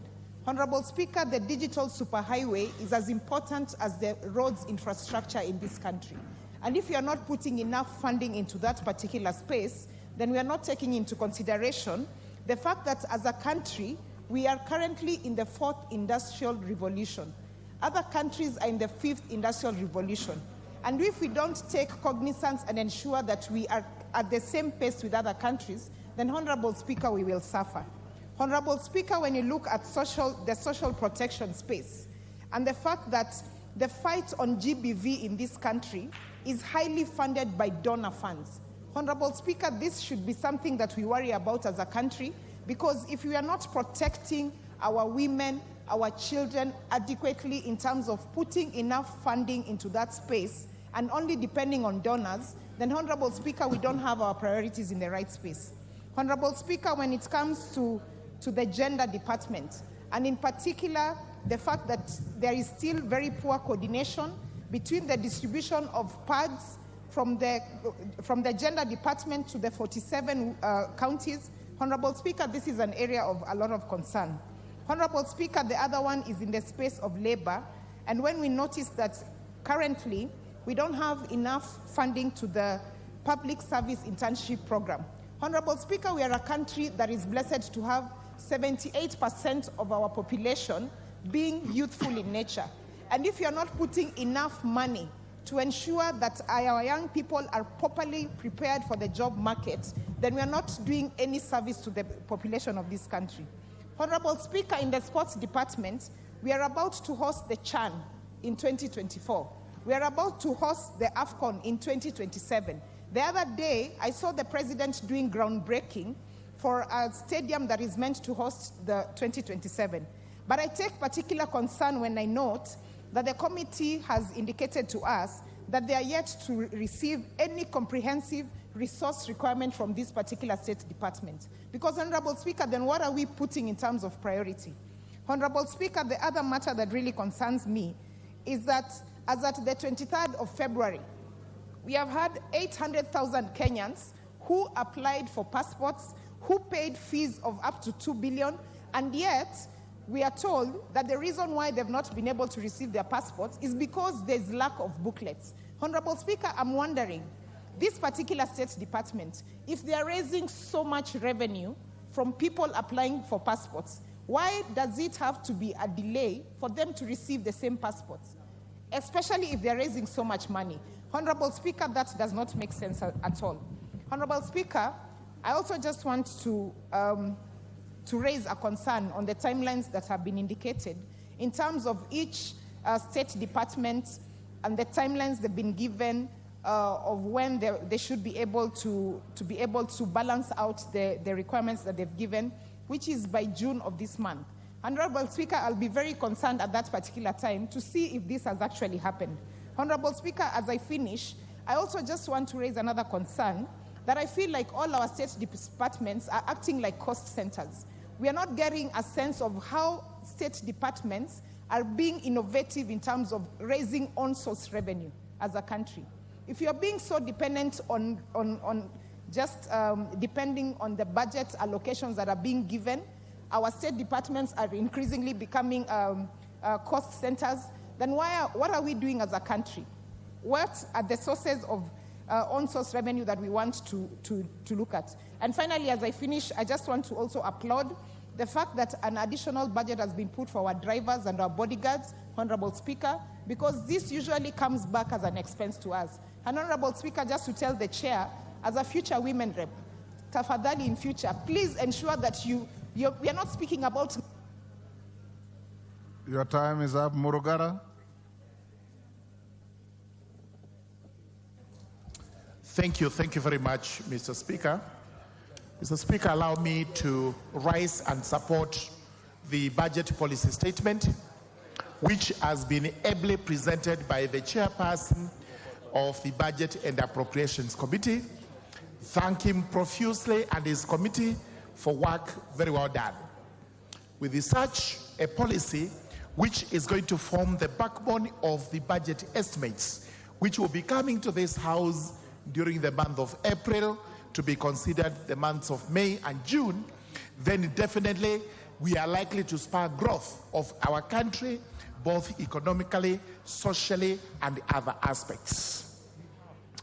It is very important to note the highlights he has made to us, and we are excited about it. That we have had pleas from our constituents, the teacher trainees all over the country, crying that they've been trainees for too long. We are happy to hear that after we pass budget of 2024-2025, these trainees will now be absorbed as permanent and pensionable teachers in our country. And for that, we actually give accolades to the chairperson and his committee. We've also heard about the CDF increment. CDF is actually the visible development we see in the rural areas. So it's vitally important that we channel money through CDF because it's also best used. It's utilized very well with audits running almost 12 months in a year so that that money is applied the way it has been budgeted for. Thank you for the increase, and we promise that the committee is down there because MPs have no role to play in CDF. The committees will take care of the money. We will get development as we deserve. We've also added on RELEC, and this is very important. Electricity is required everywhere in the country. It's not just the urban areas. And the proposal to take about the 15 billion and have it shared equally may actually not be equitable.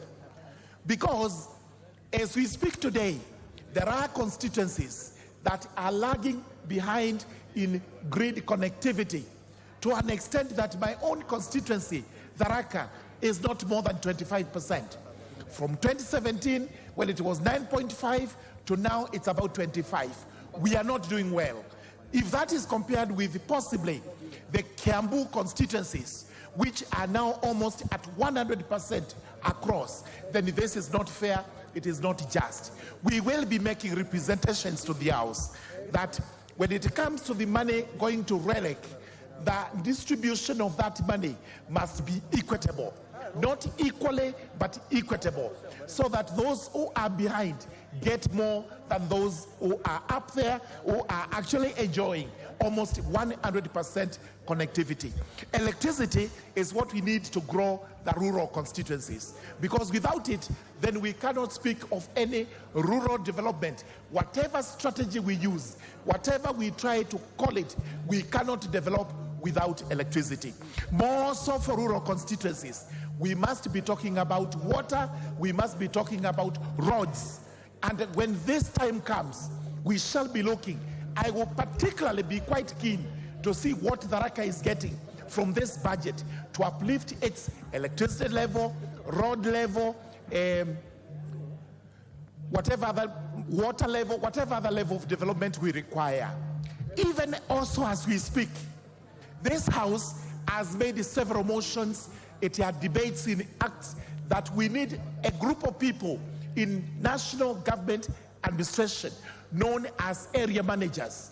These people should now be considered in this budget, because every time we pass a motion, every time we pass a law, we are told there are no funds available to remunerate our area managers. I will be calling upon the chairperson of the Budget and Appropriations during the budget estimates. We must have a line for the area managers of the country and much more. With those, Mr. Speaker, sir, I beg to support.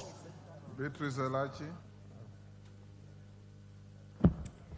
Thank you, Mr. Speaker. Mr. Speaker, I also rise to support and to thank the chairman, knowing very well, pursuant to Section 25, we always have to receive, of the PFM Act, we always have to receive the PBS.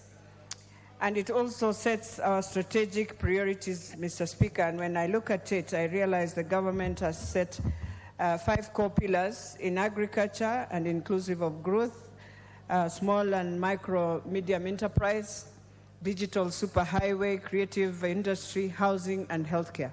Mr. Speaker, having said that, is that when I look at now how the votes have been put through, and you realize that, yes, we also had the Hustler Fund. We also know it benefited, or it's benefiting 21, but it's important for them now, for the government to do an assessment so that we understand whether indeed it is now impacting lives, especially to people in informal sectors. Mr. Speaker, when we talk of now the issue of pending bills, which I would have wished, because everything else, Mr. Speaker, Chairman has did what he can based on what the executive has brought in. But then when you're trying to implement policies that can mitigate the negatives that we have, then one of the negatives that we must be talking about is how do we deal with pending bills that right now many of our contractors, many of our suppliers are even wondering. So even as much as we want to move forward, we shall always have that animal biting us. And it is within this House that we must come up with a solution that will help the executive to understand, Mr. Speaker, that it is time to pay Kenyans who supplied to us government, who went and took loans, and right now some of them are just collapsing because their properties are being taken and many other things. And yet when we give the monies to county governments, they are not paying, they won't pay. And so we must come up with a framework, Mr. Speaker. Mr. Speaker, when I look at the votes, and I realize we have taken now health, as I said, then it is important for us to ensure we increase what is needed for health instead of decreasing. We also have said we would want to see education. We have indeed enhanced, yes, but you realize defense is taking more than even education. So it is something we have to look at. But the most important thing, these are the votes. We want to now see the appropriation. As I thank my chair for ensuring the constituency has been enhanced, but then at the same time, we have to be very wary so that we are not also blamed by Kenyans as they look at this budget and think it's a budget of the National Assembly members.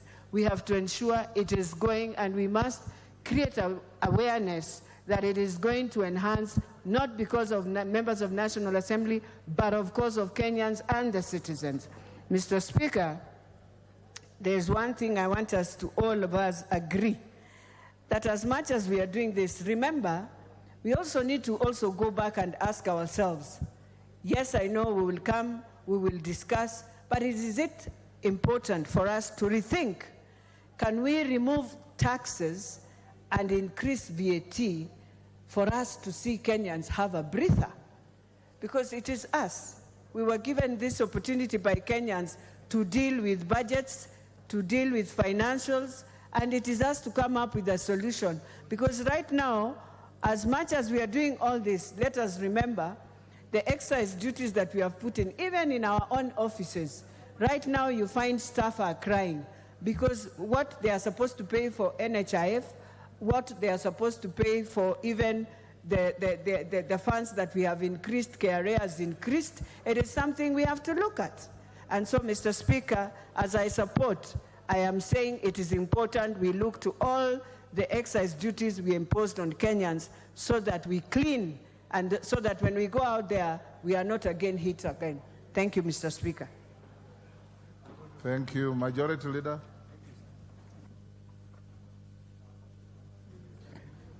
Thank you, Honorable Speaker. I hear the Honorable Kangogo asking I have how many minutes. I think I have only 5 minutes. 5 like everybody else. So you would rather allow me to save my time. Let me first thank the chair of the Budget Committee, all our chairs of departmental committees, and indeed all the members of our departmental committees and the members of the Budget and Appropriations Committee for the amount of time that they put in consideration of this BPS.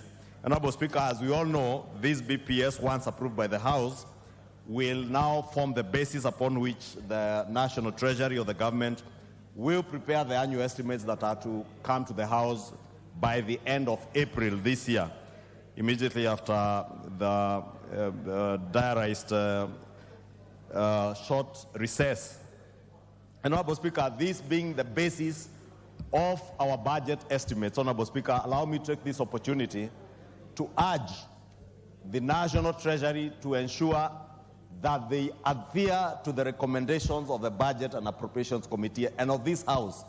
Because in the past, Honorable Speaker, it has become customary for the National Treasury to ignore what the House has approved in terms of the budget policy statement. And therefore, I want to urge them that this year must be different, and they must check that they adhere to what the House has recommended in terms of the policy, broad policy, macroeconomic policies, and also the financial recommendations, Honorable Speaker. But, Honorable Speaker, we may allow the National Treasury to deviate slightly on the financial recommendations. And I've had members speak to some of the financial recommendations, many of which I agree with, especially the increment of CDF from 53 to almost 63 billion, about 9-point-something billion shillings increment to NGCDF, because this is money that will go directly to development projects in our constituents and for the benefit of our people. But, Honorable Speaker, one of the other issues I've had many people contribute to is the question of REREC, or electrification in our areas. Honorable Speaker, I had occasion to visit Narok North constituency only 2 Sundays ago. And when I compare the reach of electricity in Narok North to that of Dagoretti South constituency, where my friend, the Honorable KJ, who seconded this motion, comes from, or even my own constituency in Kikuyu, we must be fair to each other in the allocation of national resources. The reach of electricity in Narok North cannot be compared to that in Kikuyu, or indeed in Dagoretti or Kamukunji constituency. We therefore must not just pass this resolution that this money be shared equitably and equally among us the 290 constituencies. It should and it must be shared based on the need of each constituency. If I only need another 2 transformers to reach 90 or 100% of my constituents, I was in Huisero the other day, Honorable Speaker, where the President was commissioning the opening of the Huisero TVET.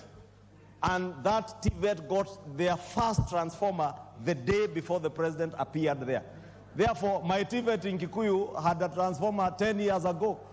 Therefore, I should be fair enough, and in budget making we must be fair and ensure that development is shared out equitably across the country. And that does not mean that we must all get an equal amount.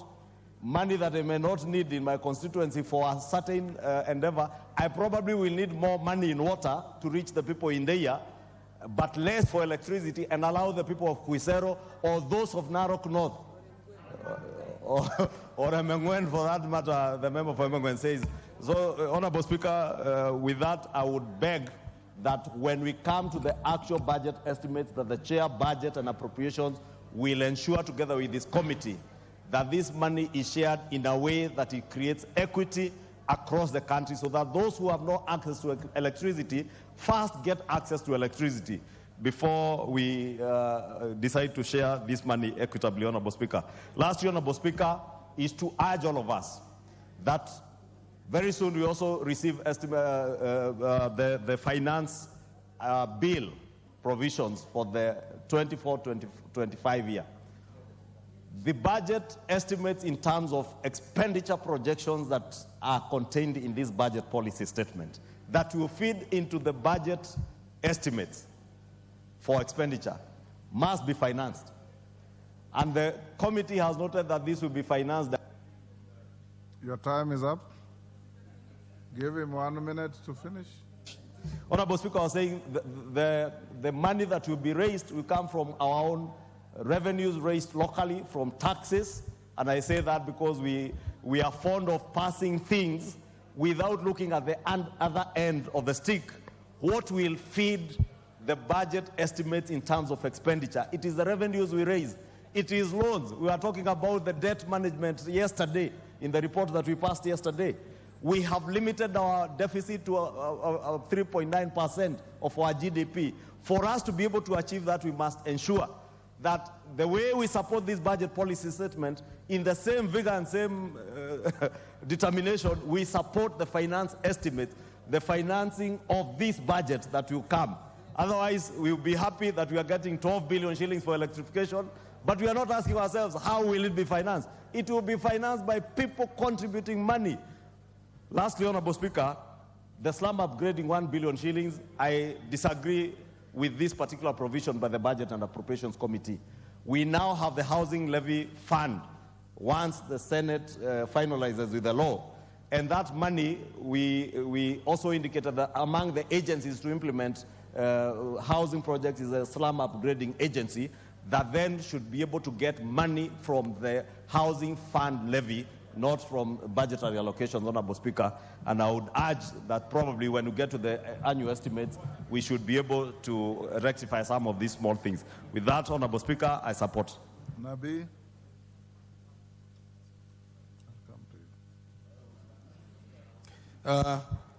Thank you, Mr. Speaker.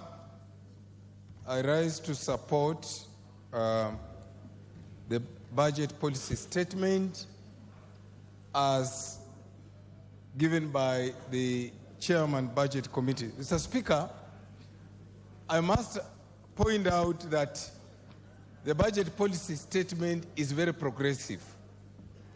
It has ventured into areas that will uplift the standards of living for our people. It has ventured into areas that will ensure equity in development. It has ventured, Mr. Speaker, I think the majority leader is out of order to convene another sitting. Order, majority leader and your team. Let's hear the member contributing. Thank you, Mr. Speaker. I was saying that the budget policy statement has ventured into areas of ensuring equity in development, equity in resource allocation, and Mr. Speaker, what is interesting for me in this budget policy statement is the increase in money for national security intelligence. Mr. Speaker, I'm not convinced why we would be having a shortfall in capitation for primary education and free secondary education, and we are providing an extra 12 billion for national security intelligence. That money should have been allocated to capitation education. Mr. Speaker, there's a major gap unaddressed by the budget policy statement, whereas we have provided enough money for capitation, for higher education university, and loans for university and TVET, we have not provided any money for quality assurance in TVET. We are starting so many TVETs in every constituency, over 200 TVETs. But, Mr. Speaker, there is no provision for quality assurance in what is happening in those TVETs. We could be spending money that we will not get value for. So I want to request the chairman budget, as we move forward, they must consider providing money for quality assurance in TVET. Whereas we have applaud the PBS for equity, there is one more area that they need to consider, and that is the roads maintenance levy, money for carer. Mr. Speaker, in the past, money for carer has been skewed, especially the one for special roads. I would have wished to see the budget policy statement come up with a proposal, the way they have given us for REREC, that will ensure equity in the distribution of money for special roads. Mr. Speaker, the water sector, I'm proposing to the committee that just the way they have gone the REREC way, we need to implement a last mile in water sector. We must come up with a fund, and have calculated if we had provided 14 billion, each constituency would get about 50 million shillings for last mile for water. That will reduce the cost of health care, which we know in this country, most of it goes into creative care because of people not having habitable water in their families. Thank you, Mr. Speaker. I beg to support. Karauri.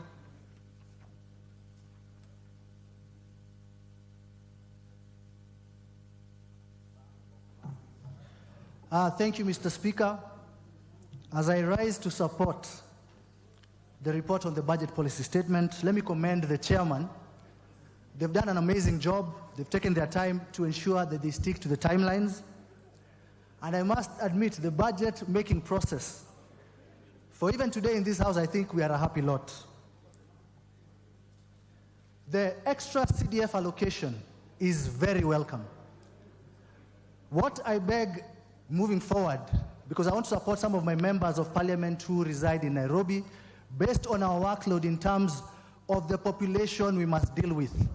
We must ensure that we increase this CDF allocation so it can reach to everyone in our constituencies.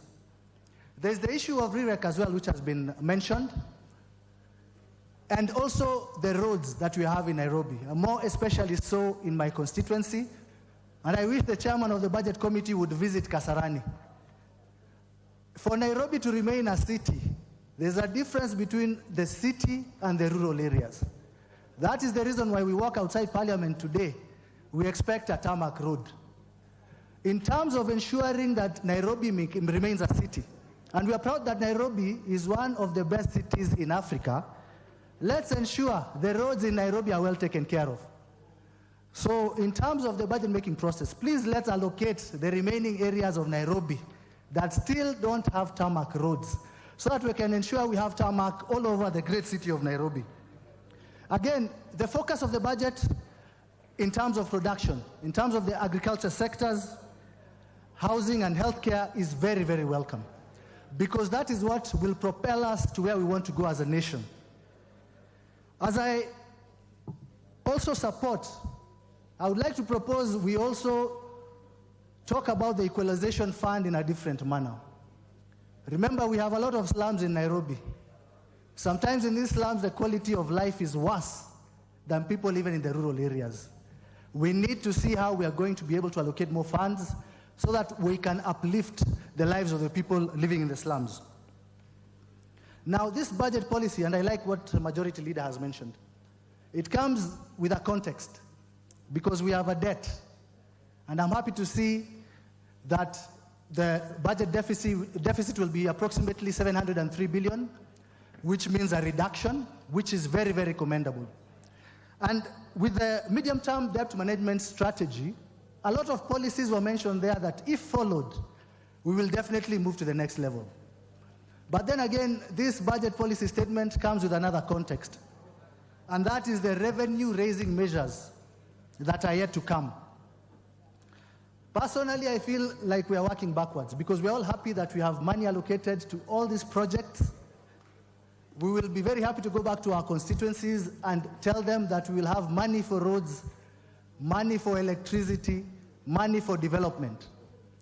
But the painful day will come here again in this house when we start discussing where this money is going to come from. And where I will move in a different direction from my Majority Leader is to go back to what has been the practice. Because we have a revenue collector who is called KRA, who has always had shortfalls in terms of revenue collection. Whatever estimates they are given, they always have a shortfall. That painful finance bill we passed last year, they still have a shortfall of close to 200 billion. If we keep having these shortfalls, everything gets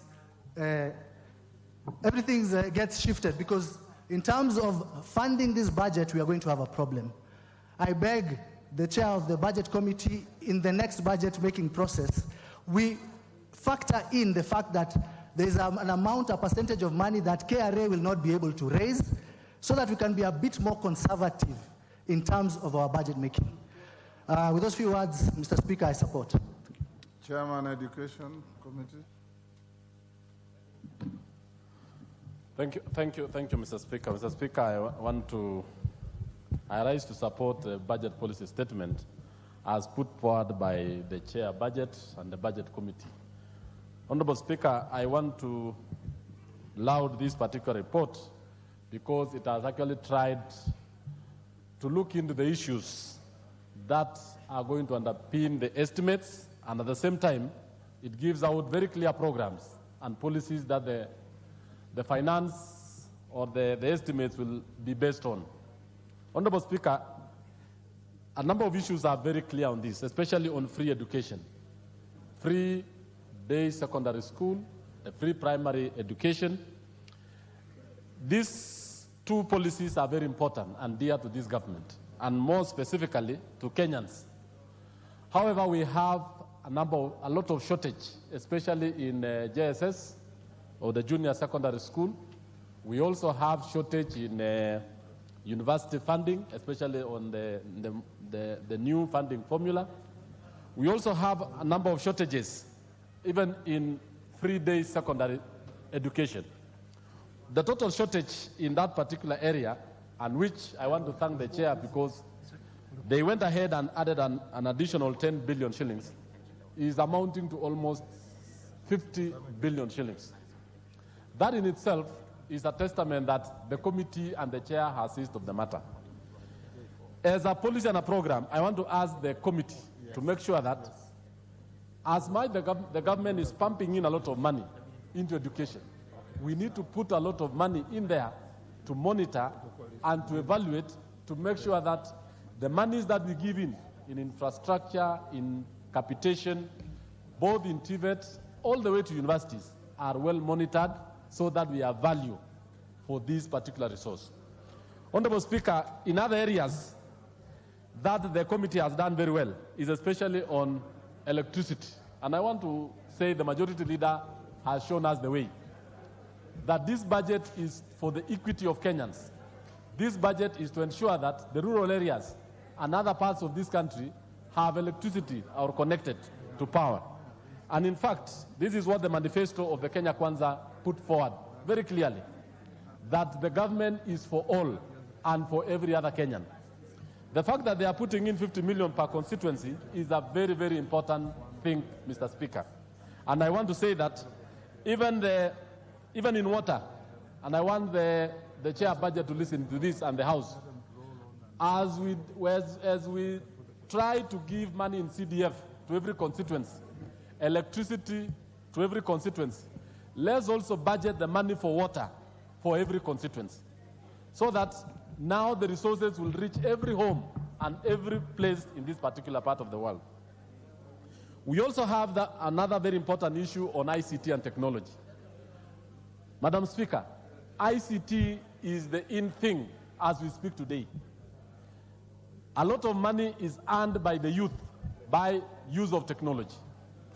There need to be a lot of emphasis of technology in all aspects of the economy. We need to emphasize technology in agriculture, technology in trade, technology in energy, technology in education, technology in security, and technology in every aspect of our society. This means that we need to invest a lot in technology, and more specifically in ICT, so that even the digital jobs we are talking about today can actually be realized by the youth of this country. So this budget policy statement, Madam Speaker, is actually very important. And I want to ask the budget committee, and more so the budget chair, to ensure that state departments come out with very clear programs, very clear policies on budgets. They make sure that they have what we call performance indicators. They do not come with estimates, because the estimates will be based on the budget policy statement. Every other time when I appear before budget committee, or when the state departments come before budgets, they come before committees, they always emphasize on the monetary aspect. But Madam Speaker, we need to emphasize on the policy, on the programs, on the KPIs of the very many state departments. With that, I rise and I support, and that was a very good budget policy statement. Thank you. The Honorable Member for Taita Taveta, Honorable Aika Mzigi. Are you there? She's not there. Okay, the Honorable Member for Kipiripiri, Honorable Wanjiko Muhia. Niko hapa, Speaker.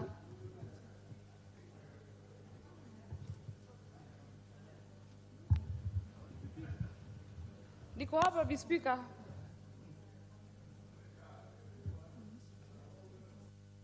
I think you have, sorry? Are you ready to, oh, okay. Honorable. Ndio, ulikuwa umenipa fursa ya you may proceed, and then after will be you. Asante sana, Speaker, kwa kunipatia hii fursa. Na mwanzo kabisa nataka kutangulia kuunga mkono ripoti hii na kuipongeza sana kamati ya bajeti kwa kuweza kufanya kazi nzuri sana, Speaker, kwa kuweza kuketia ripoti hii na kuweza kuiangalia kwa ufasaha. Speaker, kuna mengi ya kusifu katika hii ripoti, lakini kwa sababu mengi yameshasemwa, nataka kuzungumzia tu fedha ambazo ni upande wa uwakilishi wa kina mama, kwa sababu katika ripoti hii tumeona ile NGCDF kwamba pesa zake zinaongezeka, lakini kwa upande wa fedha za wakilishi wa kina mama, fedha hizo bado ziko pale pale na fedha hizo bado ni kidogo mno. Kwa hivyo hata kama tunaunga mkono ripoti hii, tunaomba ya kwamba wakati wanapoketi na kuangalia mpango mzima wa kupanga hizi pesa, wakilishi wa kina mama pia ni wabunge wako hapa, na wao pia hiyo hela inahitaji kuongezwa, kwa sababu sisi tunashughulikia pia makundi mengi ambayo ni hitaji. Mwakilishi wa kina mama anashughulikia wazee, anashughulikia vijana, anashughulikia watu wa mahitaji mbalimbali. Kwa hivyo tunaomba sana fedha ambayo mwakilishi wa kina mama anapata kwa eneo bunge moja ni shilingi milioni 9 peke yake, na ukijaribu kukompea ama kufananisha na wale wenzetu, basi inakuwa kama kichekesho, Bispika. Na kwa hivyo tukiunga mkono ripoti hii ya mpango mzima wameikalia, ile tu ambayo ina dosari ni pale kwa fedha ambazo ni za wawakilishi wa kina mama. Tunaomba pia upande huo iweze kuangaliwa, na kama fedha hizo ziweze kuongezwa ili na sisi pia tuweze kufanya kazi yetu kwa ufasaha. Asante Bispika.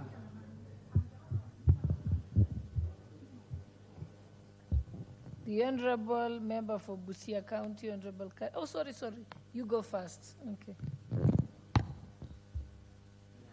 Thank you, Honorable Speaker. And I'm excited like very many other members. And first, I want to thank His Excellency, the President, for having a very good conversation, a worthy conversation with the Chairman Budget on Abodidi on several matters, but in particular on electricity connectivity. Honorable Speaker, we all know the devil is very effective in darkness, and connecting our constituencies is putting them to light and connecting them to the world in matters of development and others. Honorable Speaker, the issues raised are squarely what our constituencies would be excited about, because 3 things, education, roads, and electricity, are real development. And if Kenyans got these services and later they were asked for taxes, I'm sure they would not complain. So we call upon the statesmanship of this country to see that the taxes contributed are channeled in the right way, reducing corruption, so that the 2 issues can rhyme and marry each other by giving the services, particularly on education, roads, and electricity, and thereafter the Kenyans will contribute taxes very well. Honorable Speaker, I cannot miss to have pointed out the Immigration Department, because as the Chair of Regional Integration, we are the custodian of free movement of people. Of late, we know our people have not been moving because of challenges of passport. I note that they have been given close to 7 billion. I want to urge the PS and the Department of Immigration to do whatever it takes, be it adding another machine, be it adding night shift, so that our Kenyans can move to different destinations without suffering on matters of passport. Honorable Speaker, again, as a Chair of Regional Integration, I would not miss to speak on my very own ministry, the Ministry of EAC. It has been allocated 643 million. If my memory serves me right, previously it was allocated around 800 million. So it has actually gone down. This ministry, Honorable Speaker, I'm assuming or hoping the Minister of Treasury is watching this debate. The Minister of EAC itself is watching, and I'm sure the Chair is listening, and I want to call this House to this conversation. A whole ministry sits at the Defense and Foreign Relations. How now? They have their own budget, so the Ministry of EAC is like a subsidiary. The Ministry of Foreign Relations and Defense has so many departments, NIS, so they take what matters to them as a priority, while the EAC agenda is not given a priority. Honorable Speaker, for East African community to be like EU, we must make a deliberate move on matters of integration. And we cannot make without investing on matters of integration. I therefore call the Treasury, whoever matters in this country, to rethink and see avenues how we can make this ministry independent with their budget, and could it remain still in foreign and defense ministry, it should be given the money that it deserves. Finally, Honorable Speaker, I come from a county which is agricultural. I'm excited that farm equipment, fertilizer, and other avenues of agriculture have been considered well. But on matters of road, everyone in Kenya knows that Nyandarua County feed, particularly Nairobi County and environs, but we suffer how to bring food, produce to these cities because of poor roads. The Ministry of Transport have been allocated around 220 billion. In my view, again, this is so little money. I want to call the Minister, Honorable Murkomen, to consider and prioritize the roads that have not been finished. Particularly in Kipipiri, we have one road which can feed almost half of Nairobi, Geta Donyojero, which has been stalled for many years. The contractor come 1 week, we go to Inoro and take photos and congratulate him. Then following morning when we wake up, the contractor has left. We have Gilgil Machinery Road, another road, which are the only two roads connecting Nyandarua County, which are tarmacked. So I want to urge the minister to consider prioritizing, particularly the unfinished road. And with all those, again, I urge the Ministry of Education to consider TVET, particularly by equipping the workshops. The CDF may build the workshops, but equipping is still a challenge, and our students are only doing practicals during. The Honorable Member for Busia County, Honorable Catherine Omayo. Thank you, Madam Speaker. I applaud the Budget Committee, more so the Chair, for coming up with prioritized budget this time. One side of the spectrum on that budget is really commendable. But there are other nitty-gritties that I've noticed that need to come to our attention. There are things in this world you can never postpone. When he mentioned about the gender issues, where the Ministry of Education did not collaborate in good time with the gender department, and I asked myself if menstruation can be postponed. Sometimes when we come up with budgets, we should have the presence of mind when we handle some things. As a women rep, Busia County, I have so many needy young girls who miss school at least every month, 3 to 4 days, because of the shaming that happens, especially because during that time, it is somehow uncomfortable. Menstruation should not be an embarrassment. It should be one of the stages in life where any woman should celebrate.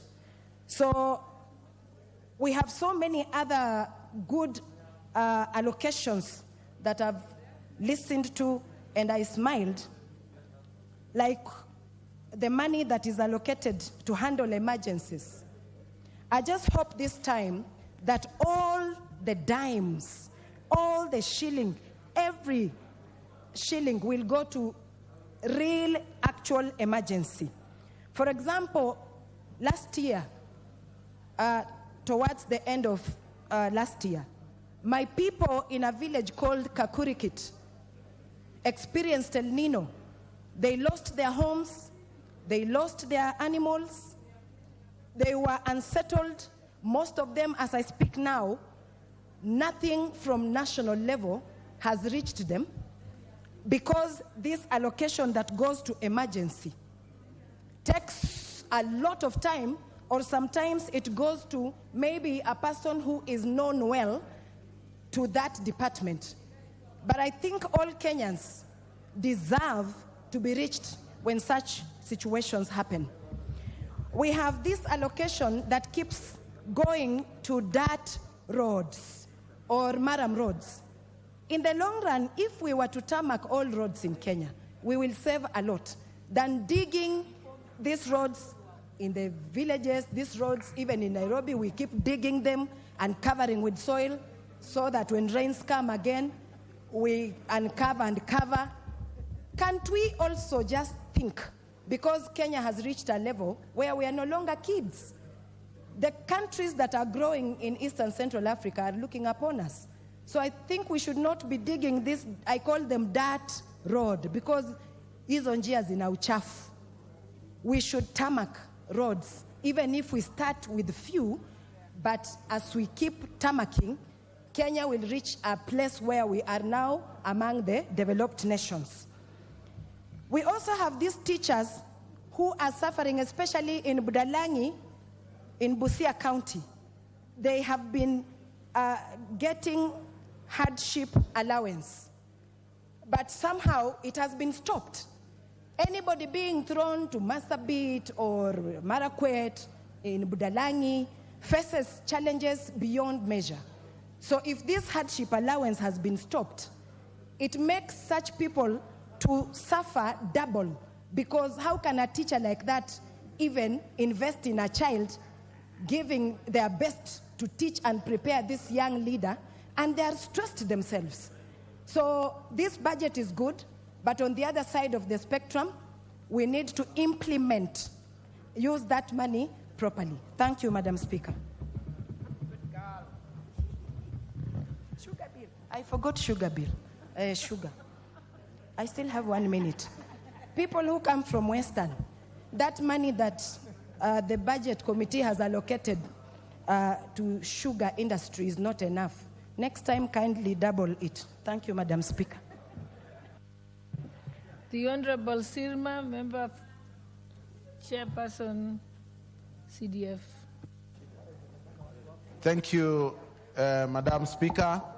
First and foremost, I would like to congratulate the chairman of the Budget and Appropriation Committee with its members for the good statement on the budget policy statement which he has made today on the floor of the House. Madam Speaker, the amount of money given to us or to the constituencies for the financing of the rural projects through the Constituency Development Fund, Madam Speaker, is a good blessing to Kenyans, as this is the only money which is seen in the rural areas. When you compare the amount of billions given to the county governments, you do not see any projects on the ground. And therefore, I want to urge the constituencies committee, when they receive this money, make good use and make sure that it is properly utilized. Madam Speaker, the money which we are going to allocate in education, and especially confirmation of teachers on JSS and others, I would like to say it is a welcome move. But I want to say, Madam Speaker, that some of us in our constituencies do not have what we call free education. We still fund payment of teachers. In my constituency, there is a school which has 3 teachers by TSC, with a population of 500 children, and the parents pay for 10 teachers. So why are we talking about free education when we have not gotten any teacher? TSC is very unfair and a body which is unjust to some other constituencies, especially my constituency. Madam Speaker, the issue of rural electrification, I want to echo what Honorable Murugara has said and what the majority leader has said. We cannot talk about equal distribution of that money if we do not talk about equity. Equitable distribution is going to give those who have 30%, like my constituency, and those who have 90% to have different amounts of money. So we want that to happen so that we can be able to be equitable.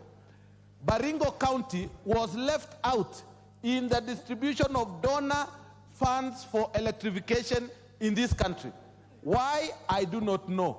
And yet we are the first county in the alphabetical order. How can it miss? Madam Speaker, on roads in my constituency, the last good road which was built by Jomo Kenyatta. And up to now, we do not have another tarmac road. All the others was convenience road for some people or leaders at that time. The only purpose road to serve us was built by Jomo Kenyatta, who died many years ago, and even our children did not see. Madam Speaker, also, I want, when the budget committee will be talking to the Inspector General of Police, we want them to give us a line of budget in that to deal with banditry.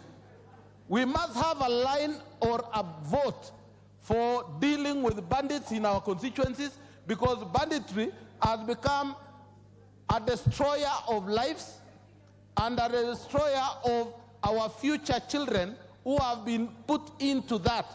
So the Interior Ministry should really have that in mind so that we have a budget line to deal with bandits.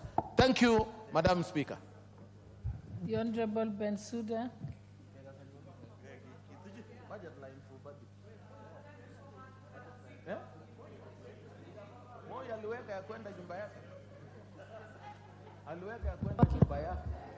Yeah, there she has the mic. Honorable members, there is sufficient time, and since everyone is speaking for 5 minutes, nearly everyone will get an opportunity, so let's not worry. Thank you, Madam Speaker, for giving me this opportunity to make my contribution towards the budget policy statement. First and foremost, I would like to appreciate the work that has been done by the team members on the budget policy statement. However, I have areas to make recommendations or proposals. Madam Speaker, it is very important that even though they have tirelessly worked hard to come up with a roadmap on what would inform our budget for the next financial year, I would like them to come clearly on where are we going to generate these funds. That is quite critical, Madam Speaker, because tabulating on theory and practical implementation are two different things. Madam Speaker, we know very well the tax burden that the Kenyans are having at the moment. The budget policy statement looks quite lucrative, and if sufficient funding and resources are availed, I think Kenyans will be smiling for having a budget that will solve most of our problems. Madam Speaker, I would therefore propose that other than providing for this House sufficient information on how we are going to raise the finances towards meeting what our projections are, we also need to be provided for, Madam Speaker, what kind of grants that we also need to, we are projecting to have. Because as a country, Madam Speaker, there are grants which we receive, either from donor funding or from whichever source. This must come clear, Madam Speaker, so that when we are talking to Kenyans on issues of increased revenue, then it doesn't seem or appear to be a tax burden on them. Madam Speaker, besides that recommendation, I would want to speak first on my point as a woman representative or county MP for Homa Bay. When issues are being stipulated in the budget policy statement, they are very clear, they are very precise, and they are factual. I would want to propose strongly, Madam Speaker, that the same way or in the manner in which NGCDF was quite clear, that is how we expect as county MPs that GAF must be quite clear. Madam Speaker, GAF is very simple. It is the National Government Affirmative Action Fund. There is a lot of vulnerability in all sectors. Madam Speaker, I want to specifically talk as a teacher and glue it with the PWDs. In Homa Bay County, Madam Speaker, we have the PWD schools. We have Nyaburi, for example, in Karachuonyo. We have Nyangueso in Homa Bay Town. We have Lambo in Suba North. Madam Speaker, and many others that I may not be able to mention.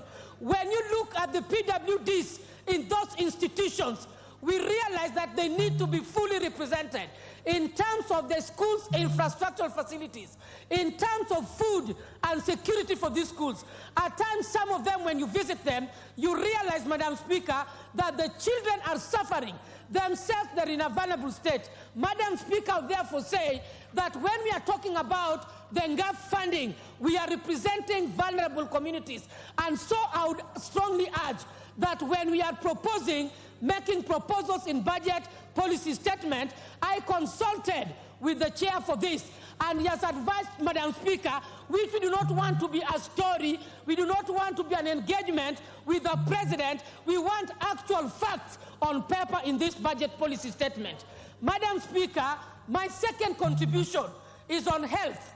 I want to say that even what has been allocated for health is inadequate. Though progress is there, we are seeing most of the occasions our nurses on the streets, we are seeing our health facilities, our infrastructure and the institutions, they are inadequate. Madam Speaker, I would want to be encouraged that this statement should provide us with actual status of our health institutions, health infrastructure, also in terms of our human resource in health, so that we do not have ourselves put in problems, our governors put in problems, whereby we are expected to deliver services and these services are not clearly stipulated and projections are not clearly given. So health is a critical issue. Let her finish her sentence.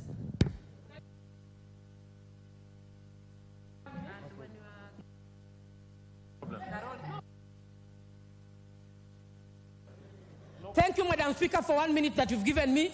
I want to advocate on behalf of teachers. What has been given for education is even little. There are teachers in this country who retired. National Treasury is misbehaving. And this one I want it to go on record. They must not put teachers walking into Treasury all the time for years. Some of them are dying without getting their benefits. At the same time, you need statistics of those who are contracted under JSS. It should not just be a flat rate general figure that we contracted 20,000, again 20,000. We want actual figures. We want timelines for recruiting them so that our children get quality education. Thank you so much, Madam Speaker. The Honorable Karoli Omondi.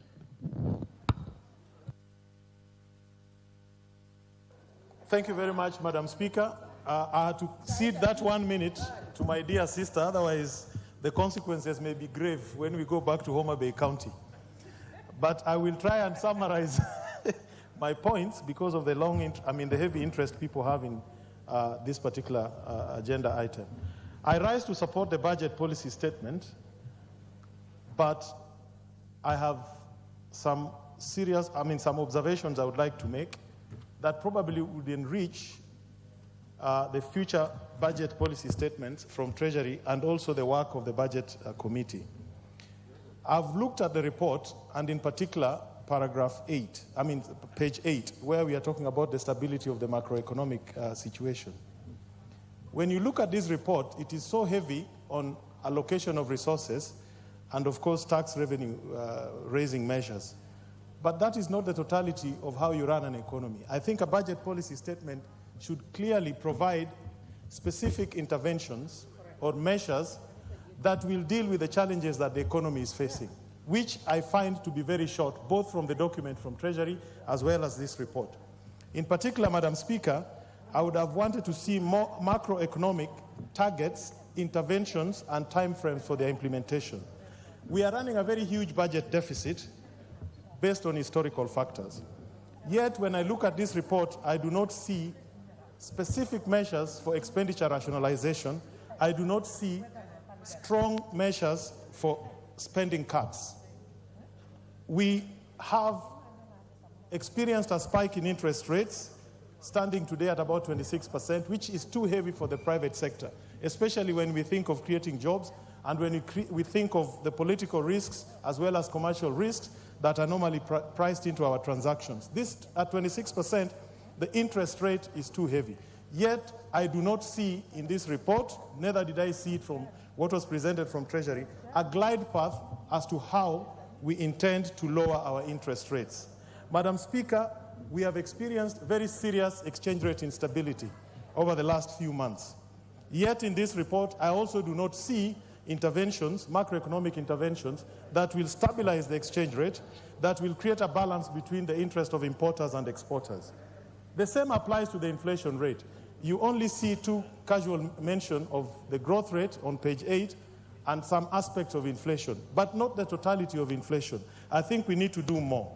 We have a serious case of debt management in this country. I did take time to look at the statement of actuals issued by Treasury for December. 93% of the revenues raised were used to service both external and internal debt, domestic debt. Madam Speaker, today, domestic debt, where we are borrowing from domestic market, the government is, I think, paying 19%, which translates to over 1 trillion in terms of redemption costs, and another 1 trillion in terms of interest payments. Yet, if you look at the document, there are no specific measures as to how we are going to deal, with this particular problem. What are we going to do about our debt? I'm not seeing that here. I'm not seeing measures that we are going to put in place that will encourage budget discipline. I think one of our biggest problems as a country is we do not stick to the budgets that we make. That is why we have excess pending bills and all those kind of things. Yet, I look at all this, I do not see measures that will encourage compliance, either by Treasury, as alluded for by Majority Leader, or by the implementers, sectoral implementers of various aspects of the budget. Finally, I need to call out Treasury. We have companies that are fleeing the country. Procter & Gamble left, SmithKline & Gamble left. Yet, there's another company, British American Tobacco, which put $3 billion in a new factory, and they have not been able to commence commercial operations and employ people and raise revenue for us. I think these are the sort of things we need to deal with in this budget policy statement. With those few remarks, I beg to support. Thank you very much, Madam Speaker. The Honorable Tongoyo.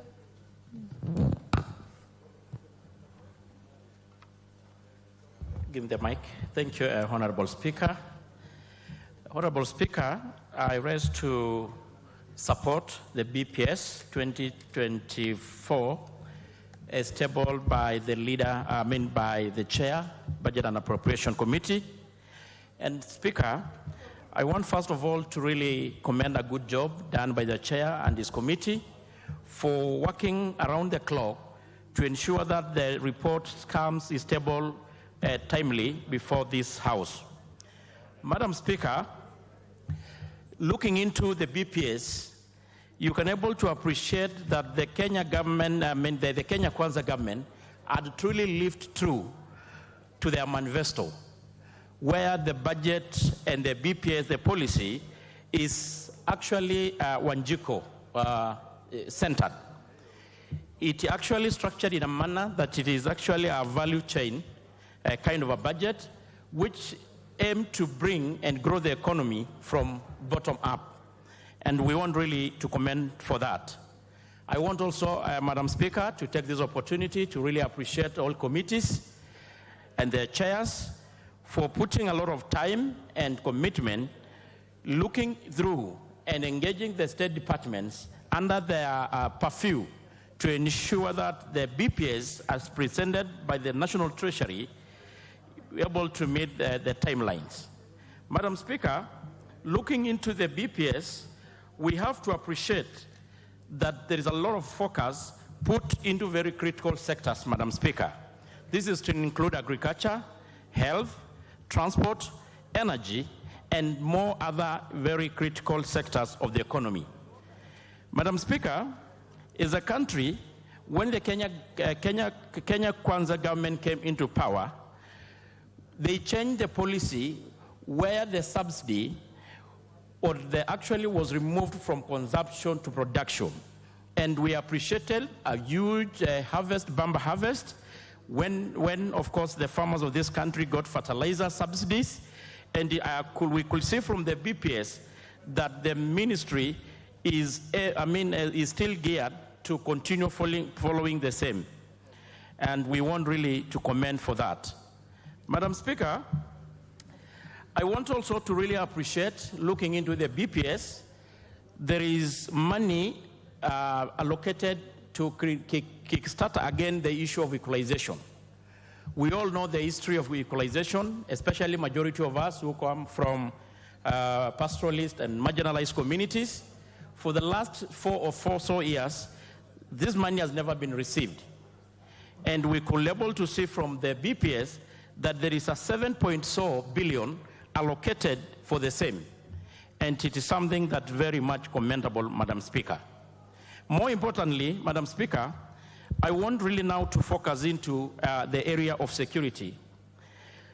Looking into the BPS, a good focus has been given into the critical area of security. We all know as a country how critical security is.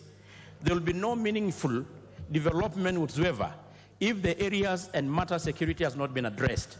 And I want really to comment that there is meaningful attention and focus given to the areas of security, especially taking into account the modernization program, which is aimed at equipping our police and security officers with the tools to enable them able to address the security challenges facing this country. And I've even had majority of members, especially from the North Rift, talking about the same.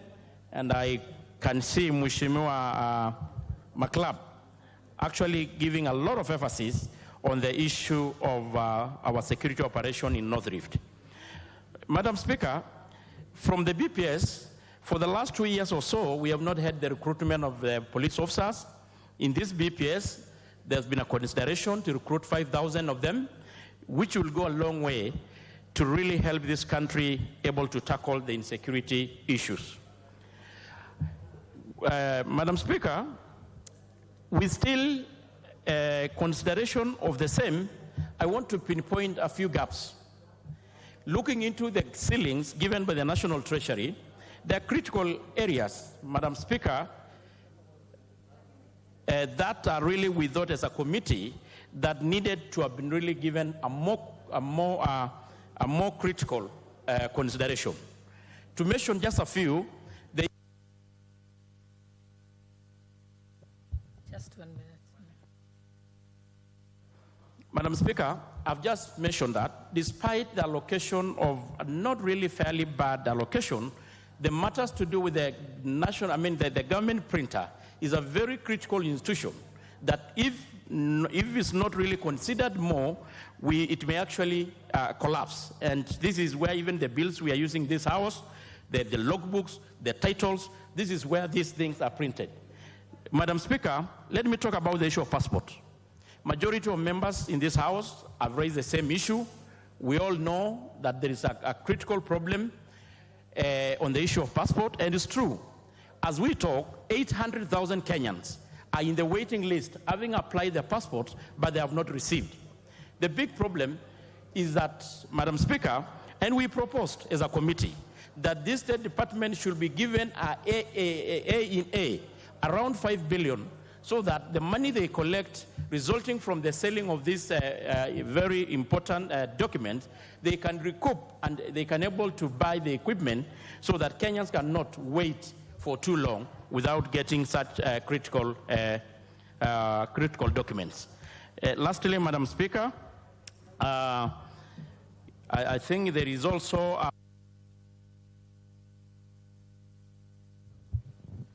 Honorable members, it has actually, I know I had said that this was going to go on until 9 p.m., but I just realized that we passed a resolution for limitation of time to 2.5 hours. And therefore, the mover should about now be, yes, to reply. But the mover can donate some of his time.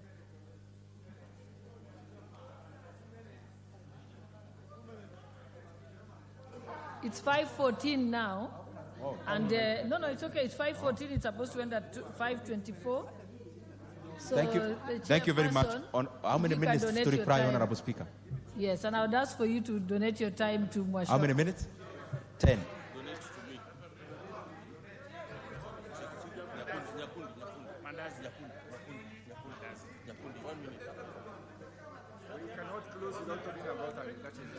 Honorable Speaker. Honorable Speaker, I want to take very little time before I donate a few minutes to my colleagues. I first of all I donate first? Okay. I wish to donate, since I have 10 minutes, Honorable Speaker, and members, please understand I'm human, so I'll just do what I can. Honorable Kiborek is here, Honorable Roko, Chairman Kagongo, and Chairman Motonga, Mheshimiwa Eric Moshangi, and lastly, Honorable Mwashako, Honorable Speaker, so that I'm left with 3 minutes to reply. The honorable members proceed. And lastly, Honorable Taitumu TJ. Taitumu. Proceed. Order, honorable members. Honorable members, we are losing time. Proceed. Thank you. Thank you. Thank you. Thank you, Honorable.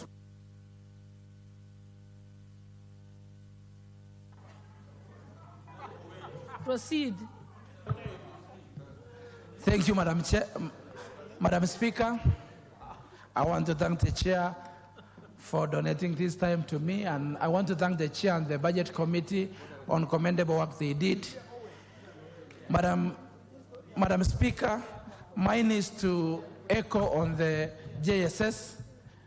Madam Speaker, our youth who are teachers have been sacrificing their time and their energy to teach through hardship and going through the challenges as interns.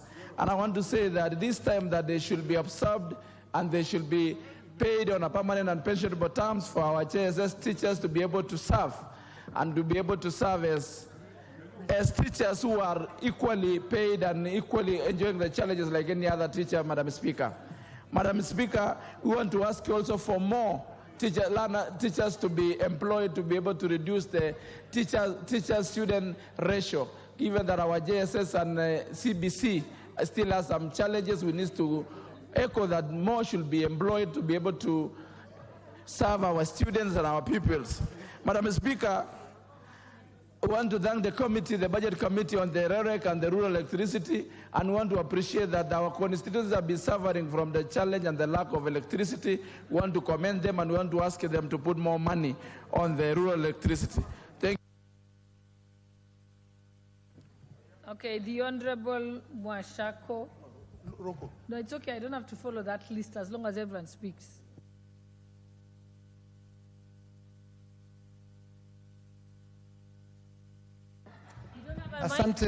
Asante Bi Speaker kwa nafasi hii. Kwanza nataka kuchukua nafasi hii kumpongeza mwenyekiti wa kamati ya budget kwa mambo makubwa ambayo amefanya, kazi nzuri.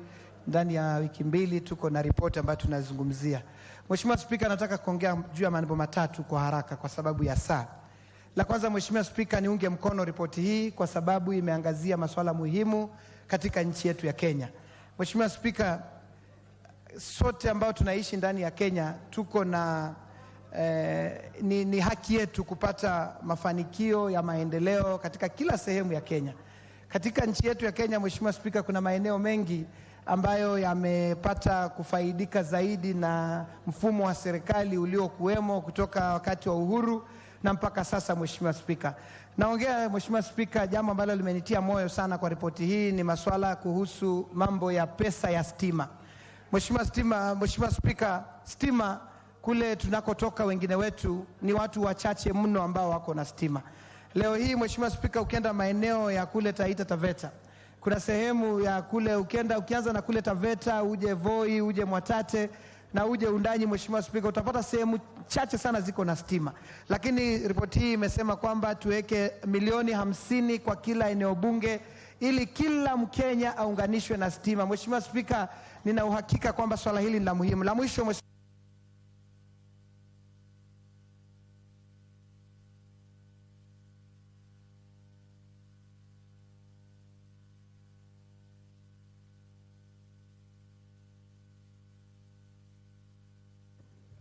What's the problem?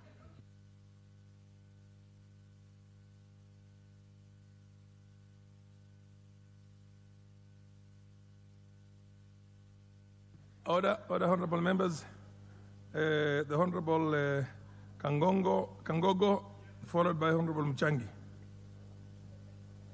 Proceed on the basis of that.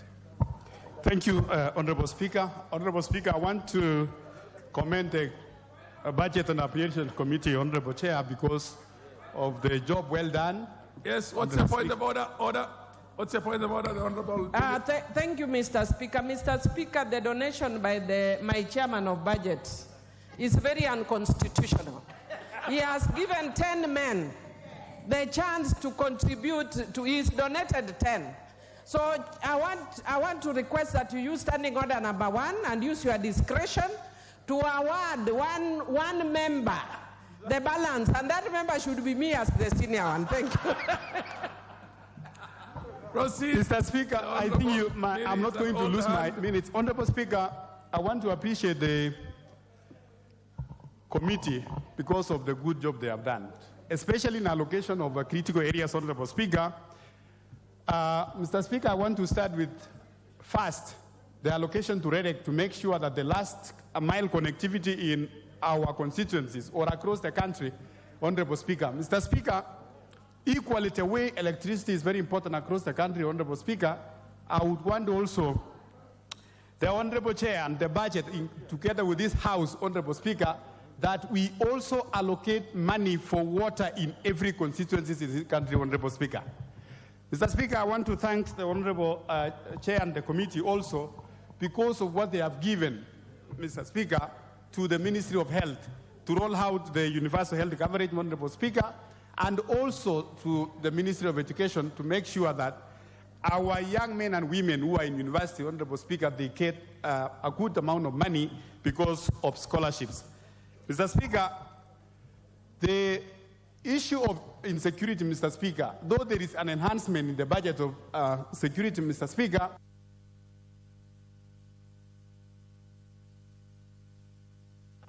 the donations were expressed, they were 1 minute. The chair would hesitate to get involved in this. Let's have the Honorable Muchangi and then for Honorable Mutunga. Proceed, Muchangi. Thank you, Honorable Speaker. And I wish to commend the Budget and Appropriations Committee for a job very well done. Honorable Speaker, the issue of injecting more money to the issue of rural electrification is a very welcome idea because in my constituency I have very many villages, and I know it is the same thing in very many other constituencies. People are in need of these electricity projects so that we can improve our economy. Honorable Speaker, I wish also to commend the committee for appropriating more resources to the employment of teachers in permanent basis, in permanent and pensionable basis, because we have very many teachers who are in internship programs. Some have even become senior interns and have really been longing for a time when they will be employed. So the fact that they are... Yeah, the minute is over. You're followed by the Honorable Mutunga, and the Speaker is going... Order, Honorable members. The Speaker is going to use a certain discretion. This country... Thank you, Honorable Speaker. The Constitution... Order. The Constitution of this country is very express. We must have some element of gender balance. So as soon as the Honorable Mutunga is over, the Honorable Media Odhiambo will have 1 minute. Thank you, Honorable Speaker. Honorable Speaker, I don't have to deliver the point that the Speaker... Honorable Speaker, the report is good. That's called the Speaker's overreach. Proceed. Honorable Speaker, my minute has been consumed. Honorable Speaker, the report is good. I just want to highlight a few issues. And it is good sometimes to speak as for the triggers. Honorable Speaker, after a lot of suppression, instead of agriculture getting 410 billion shillings, they have been given a paltry 63 billion 200 million. Honorable Speaker, this is a sector with the most impact, which is the most impactful in terms of poverty reduction. 1.5 times proven against any other. It is the most versatile in job creation. It is the one that basically will do balance of, import substitution. It is the one to stimulate industrialization. Honorable Speaker, I will give a specific example. The leather sector needed 980 million, and they were given only 200 million. Honorable Speaker, we need to focus on agriculture in order to grow. If we don't focus on agriculture, it will take us a lot of time, and we cannot put everything for free and not fund agriculture and believe we shall grow as a country. I thank you, Honorable Speaker. Chair is in total agreement. He is the Member of Parliament for the DAP.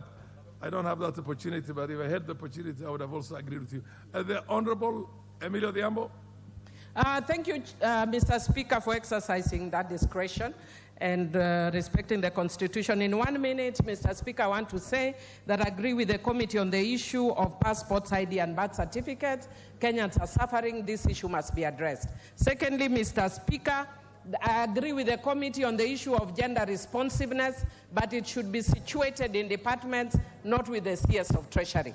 Third, Mr. Speaker, on the issue of compensation of wildlife, human conflict, that should be prioritized, especially in Suba North, where many people have been killed by hippopotamus. And Mr. Speaker, finally, on the issue of devolved functions of the government, we must empower our counties and give them the money they need and the freedom they need, and it should be reflected in the laws and in the policies, Mr. Speaker. And finally, we need to plan in a better manner. Thank you, Mr. Speaker. The Honorable Ruku, and that's the last person. We'll proceed. Thank you, Mr. Speaker. I want to start by thanking the chairman of the Budget and Appropriation Committee for a very good job which they have done as one of the many other processes in budgeting process. If this job has been done well, Mr. Speaker, it is important to also stress that other processes which are coming up, they have to be done in the most appropriate way. Bearing in mind, one of them is Ministry of Treasury. They have to do a good job. The other one which they have to do a good job, Mr. Speaker, the Finance Committee, for us to finance this budget, they have to do it in the most appropriate way. And the other, the opposition side, Mr. Speaker, you see them opposing the finance bill when it comes here for us to finance this budget. And they are here supporting the budget proposal. And in a couple of months, or in a few months from now, you see them opposing. That is ridiculous. I think this is the moment now for the mover to reply. Thank you very much, Honorable Speaker, for the chance to reply.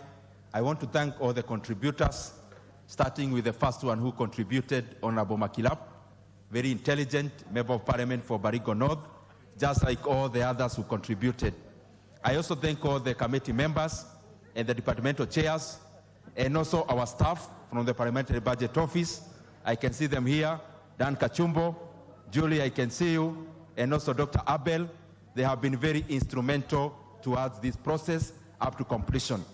Honorable Speaker, as I come to the close, just for clarity's sake, as the Budget Committee, and of course with the consultation, especially with the President, we are very happy that we have 12 billion shillings more for rectification.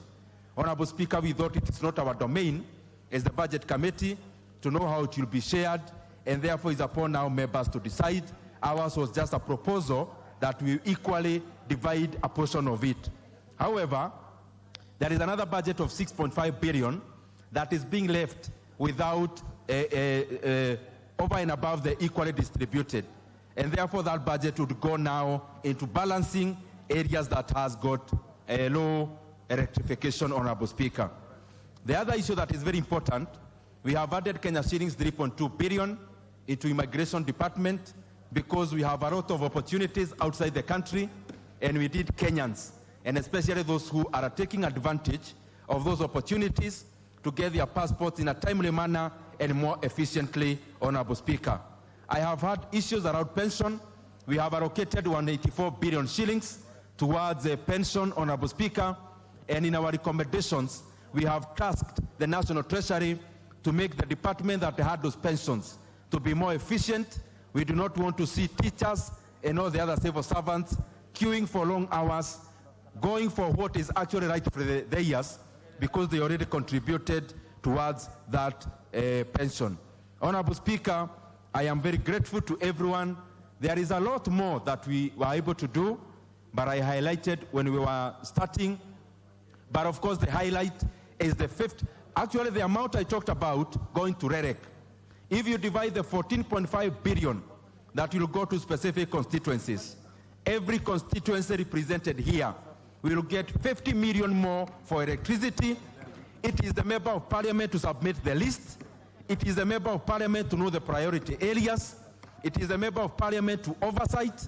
And Honorable Speaker, that is a thumbs up from the President that this House is made up of men and women who are going out of their way, Honorable Speaker, to make sure our villages are developed. Something else that we have learned along the process is about equal distribution of resources, that Kenya is one, and for Kenya to develop as a whole, every part of Kenya has to develop. And that is why in this House, in the Budget Committee, Honorable Speaker, we do not look at the voting patterns, we do not look at the second name of the people. All Kenyans are the same, they are equal, they are all taxpayers, and that is why even around REREC, our proposal is for the money to go to every village in Kenya, because Kenya is for all of us, and we cannot segregate any part of Kenya, Honorable Speaker, on any one basis. Otherwise, thank you very much. I thank all the honorable members. We keep benefiting from your wisdom. Our offices are always open. Even just to talk, we learn. And after learning, we make a better budget. A better budget helps all of us, and especially the people of Kenya. Thank you very much, and I wish to reply.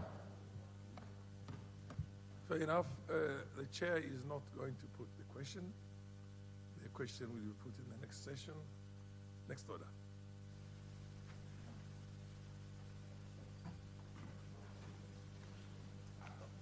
Order number 10, the Natural Resources Benefit Sharing Bill, Senate Bill number 6 of 2022, second reading.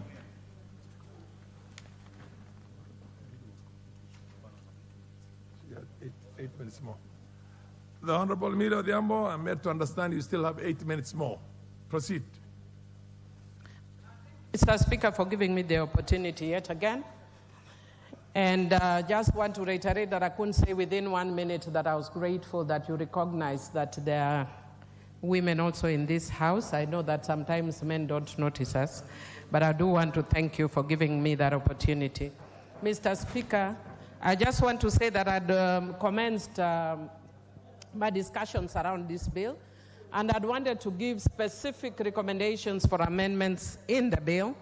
However, from what I was hearing, the way the committee was going, I am going to refrain from making the specific recommendations in regard to the bill, but I'm instead going to talk broadly about the bill. Mr. Speaker, as I had indicated yesterday, if you look at the long title and the content of the bill, they do not match the actual title of the bill. The bill is the Natural Resource Benefit Sharing Bill 2022. And Mr. Speaker, if you look at what it seeks to do is to actually discuss the issues of benefit sharing in terms of natural resources between the national government and the county governments. Mr. Speaker, what this then does is to forget the international framework in terms of sharing of benefits at the international level. Mr. Speaker, when you are talking about natural resource and benefit sharing, it would be a fallacy for us not to consider what the international legal framework provides. Mr. Speaker, as I indicated earlier, and I just want to reiterate, Article 2.5 and 2.6 of the Constitution provides that any treaty that is ratified by Kenya becomes part of the laws of Kenya. And Mr. Speaker, Kenya has ratified several treaties that have to do with the natural resources. I want to give an example of the Convention on Biological Diversity that has been ratified by Kenya that talks largely around the issue of benefit sharing, but mainly around genetic resources. Mr. Speaker, the Nagoya Protocol on Access to Genetic Resources and the fair and equitable sharing of benefits arising from their utilization also speaks to the issue of genetic resources. Mr. Speaker, however, this bill talks not only of genetic resources, but it talks very broadly around the issue of benefit sharing of natural resources. And again, what it has discussed broadly issues such as sunshine, lakes, oceans, and all that, Mr. Speaker. But I'd want to say that we must develop a legislative framework that protects our resources from exploitation and predicates the transfer on royalties and transfer of technologies, amongst other things.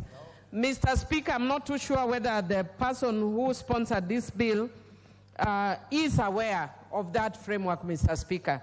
And my concern is that if we reduce this issue to a county, a national government issue, or county-to-county issue, then we miss the point. And my concern from what the committee was saying, the committee was raising constitutional issues and other issues. But for me, Mr. Speaker, if it is not defeated at the second reading, Mr. Speaker, then I will bring comprehensive amendments that actually have to do with the international legal framework. And perhaps at that point, the committee will raise another issue that perhaps my amendments are too many that may require the coming up of a new bill. Mr. Speaker, I want to speak to one of our natural resources. And again, from what I'm seeing in this bill, it is only focusing where, for instance, you are dealing with one county to another, where one resource is in one county and the benefits transcends to another county. Mr. Speaker, I want to give the example of Lake Victoria, and my constituency has a very big portion of Lake Victoria. Mr. Speaker, many of us in the past thought that water is an infinite resource, but over the years it has become evident that even water is not endless, Mr. Speaker. And because of that, there's increasing conflict within Lake Victoria, Mr. Speaker, which is based on the fact that you have very many people, right from northern Kenya to other counties, that are fishing within Suba North. Mr. Speaker, I would actually welcome you. You would be surprised to find people from your own constituency that own the largest amount of boats in my constituency. And we do welcome them, we don't oppose it. But what the challenge is that when you have a situation like that, then people start fighting over where they park the boats. People fight over the fishing areas. Like I had to call a meeting of conflict resolution between Omena fishers, Nile perch fishers, and fishers of other kinds of fish, because you find that there are people who fish at night and others who fish at day.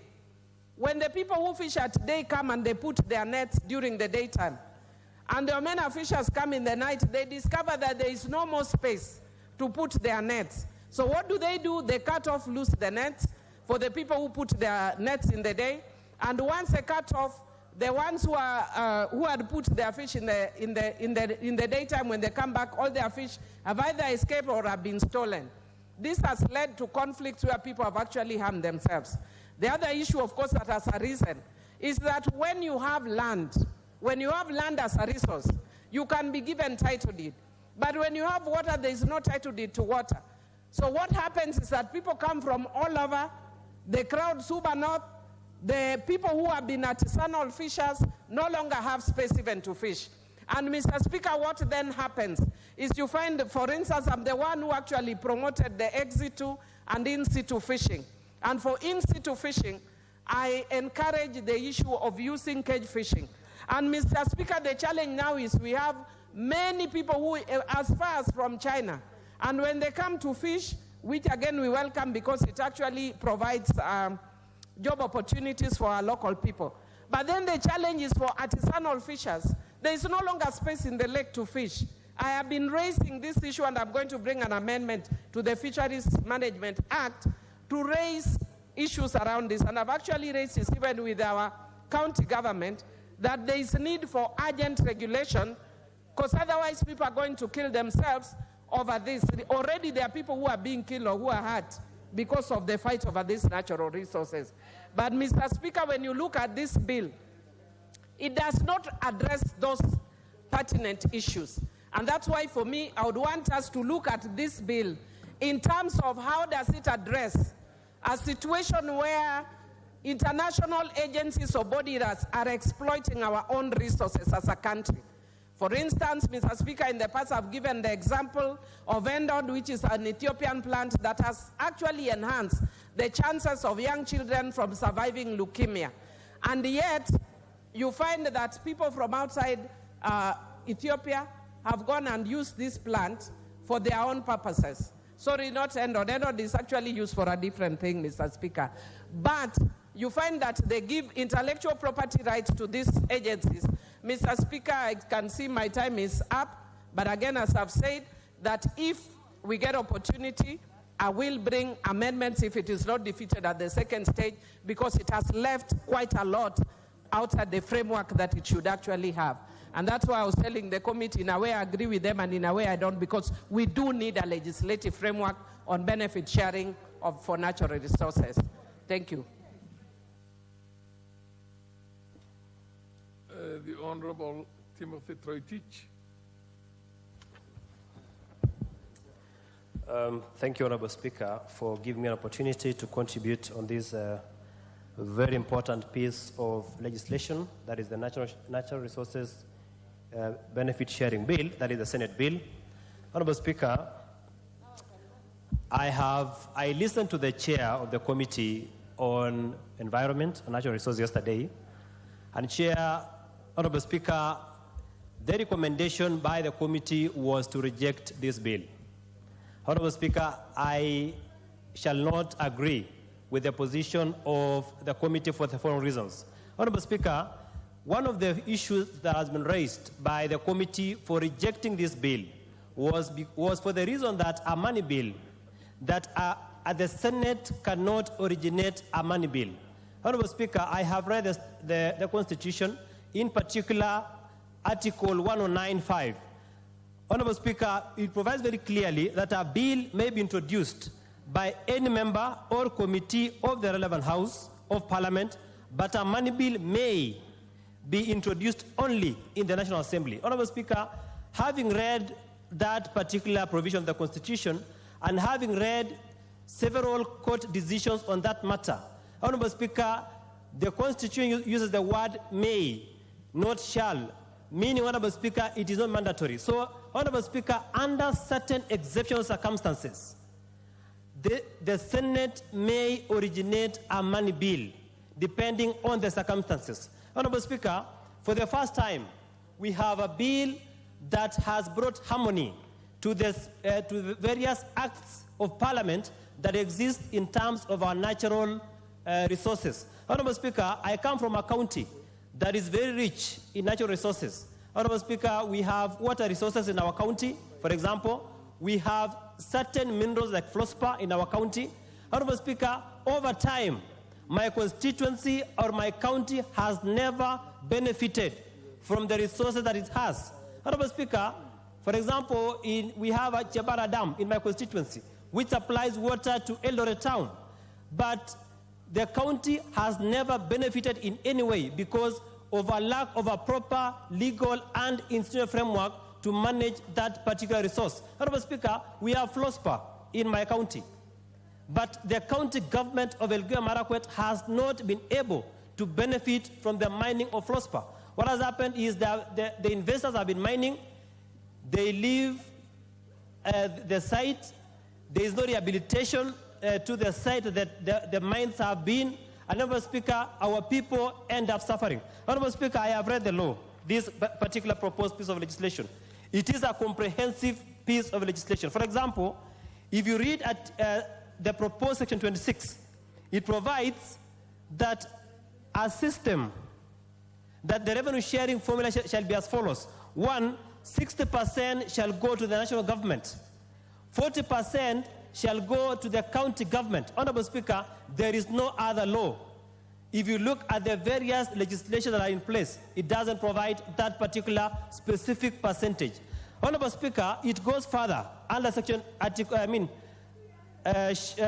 26C, that out of the money allocated to the county government, 60% shall be used to implement local community projects. Honorable Speaker, we have never seen such an existing legislation that recognizes local communities.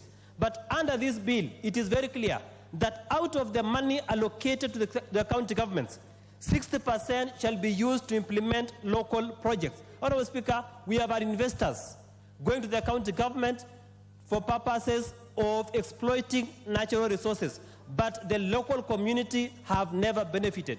Honorable Speaker, this particular law has given a specific percentage that the local community shall benefit from. Honorable Speaker, it goes further to say 40% shall benefit the entire county. So meaning, if a resource is mined from a specific area, then there is a specific benefit that will accrue to that particular community. Honorable Speaker, yesterday there was an issue of cross-border or a resource that besides two counties. The question is, how will that be resolved? The committee misadvised the House that there is no provision on how cross-border resources can be shared. Honorable Speaker, I have read the bill. Section 26C provides very clearly that a natural resource that bestrides two or more counties, the Resource Benefit Authority shall determine a ratio of sharing.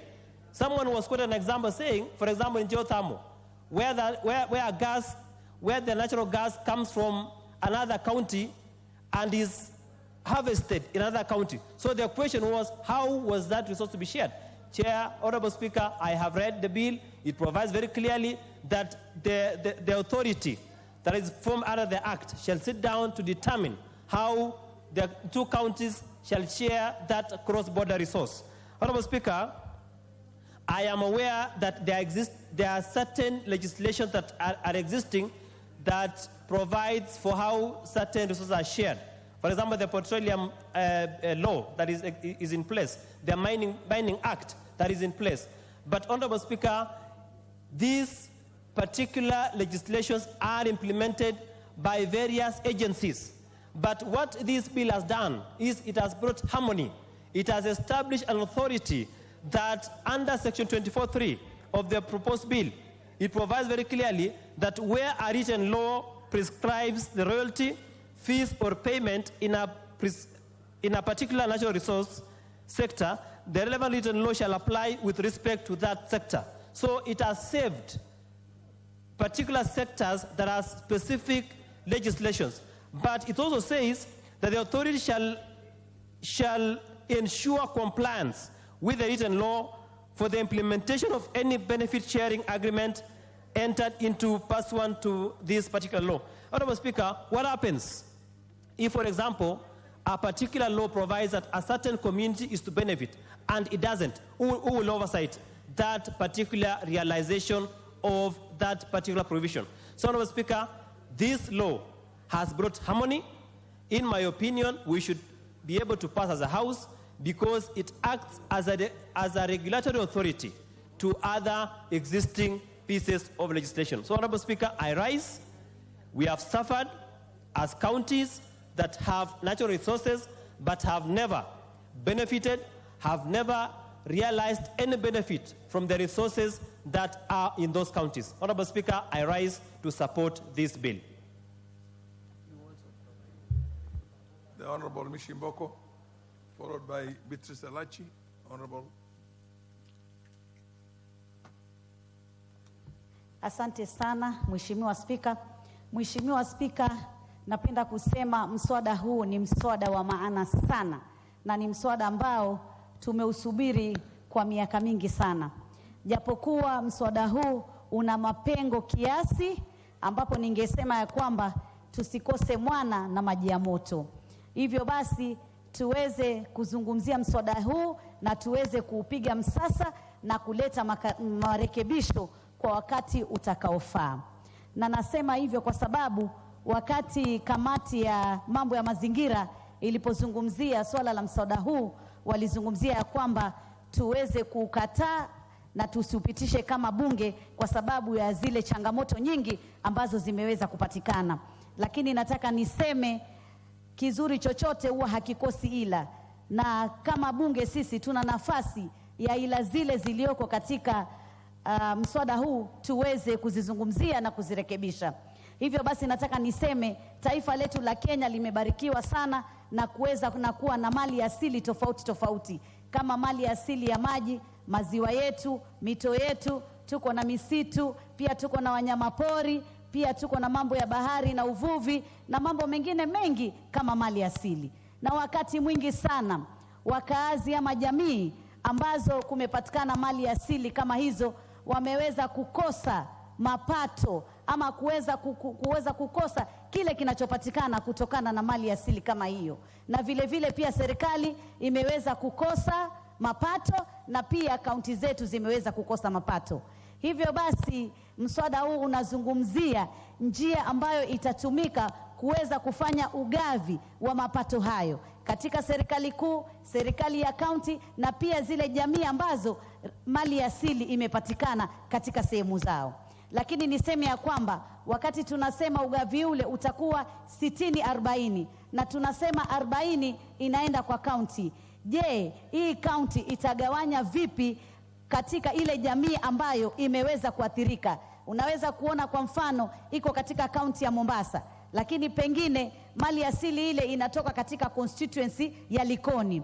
Na ikiwa tumesema tu 40 zinaenda kwa kaunti, pengine kaunti wanaweza kufanya miradi katika sehemu nyingine na hata waweze pia kusahau pengine mradi katika ile sehemu haswa ambayo mali asili kama ile imeweza kupatikana. Vile vile katika kutengeza ile kamati ambayo itaangalia ugavi uno utafanyika kwa njia gani, hawakuweka mwakilishi wa mbunge, wameweka tu mwakilishi wa kutoka katika baraza la magavana na mawakilishi wengine waliowekwa pale. Lakini tuweze kujua ya kwamba ugatuzi unaanzia pale katika eneo bunge. Na kwa mfano mimi nataka niangalie mfano tu wa Kwale, kule tulikuwa na madini ile inaitwa Tiomin. Katika kuweza kuona ya kwamba jamii wameweza kufaidika, kulitengezwa kamati ambayo ilikuwa na mwakilishi wa kutoka kwa kaunti, kulikuwa na mwakilishi wa kiserikali, kulikuwa na mwakilishi wa mbunge na kulikuwa na mwakilishi mmoja anayewakilisha wale tunawaita MCAs ama wale wajumbe katika wodi zetu. Hivyo basi sauti za wale wananchi wa chini wangeweza kusikika katika swala hili la mapato ya mambo ya madini. Vile vile nataka niseme pia wakati ugavi unafanyika wa mapato haya lazima ijulikane si mapato tu. Kwa mfano kama titanium base kule Kwale imepata mapato makubwa sana, lakini je, yale walioregesha kwa serikali kuu na serikali ya kaunti na jamii ni sawia na yale mapato waliopata? Jibu litakuwa ni kwamba mapato tuliopata kama kaunti, kama jamii na kama serikali kuu ni mapato duni sana, mapato machache sana. Hivyo basi lazima mswada huu ungeweza haswa kuangalia ya kwamba lazima mapato yale yatakuwa ni mapato ambayo yanaenda sawia ama kwa njia fulani na yale mapato ambayo yamepatikana katika biashara ya mali asili kama hiyo. Vile vile nataka nizungumzie swala la mazingira. Wakati mali asili kama hii imepatikana katika sehemu fulani na wakati ile biashara inaendelea, kuna athari ya mazingira. Na je, mswada huu umezungumzia kinaga ubwaga, je, fidia gani itapatikana kuweza kuangalia kwamba mazingira haya yanaweza kuregeshwa katika hali iliyokuwa ili pia yaweze kuendelea kuzalisha. Sasa hivi kule Kwale titanium base wanaondoka, lakini ardhi ile ya maekari mengi na mengi na mengi itabaki ikiwa haiwezi kutumika katika mambo ya ukulima, haiwezi kutumika katika mambo ya ufugaji. Je, hasara kama ile itakuwa imeenda kwa nani? Kwa Mkenya na serikali kuu ya Kenya. Kwa hivyo lazima mambo kama haya tuweze kuyaangalia. Tumeona ya kwamba CRA ama ile tume ya uchukuzi wa mambo ya fedha itasimamia kuangalia ya kwamba kuna ile mikataba ya kuwa itakuwa mikataba ya wale wanaotaka kutumia mali asili na wale wakaazi na serikali kuu, na pia county, lakini hatujaambiwa ya kwamba katika wakati wanafanya mikakati kama hii, kwa sababu wamepewa majukumu mengi sana ambao wamepewa waweze kuangalia pia kama kuna malalamiko wao pia watasimamia pia ile kulipa yale malipo yawe yatafika kwa njia inayotakikana watapewa, lakini hatujaonyeshwa kabisa mfumo maalum ambao utakuwa unafuatilia katika kuhakikisha ya kwamba mambo hayo na majukumu hayo yamefanyika pasi na watu kutumia mambo ya rushwa na kutumia njia ambazo zitaweza kuathiri wale haswa ambao wanahitajika kuweza kupata mapato kama hayo.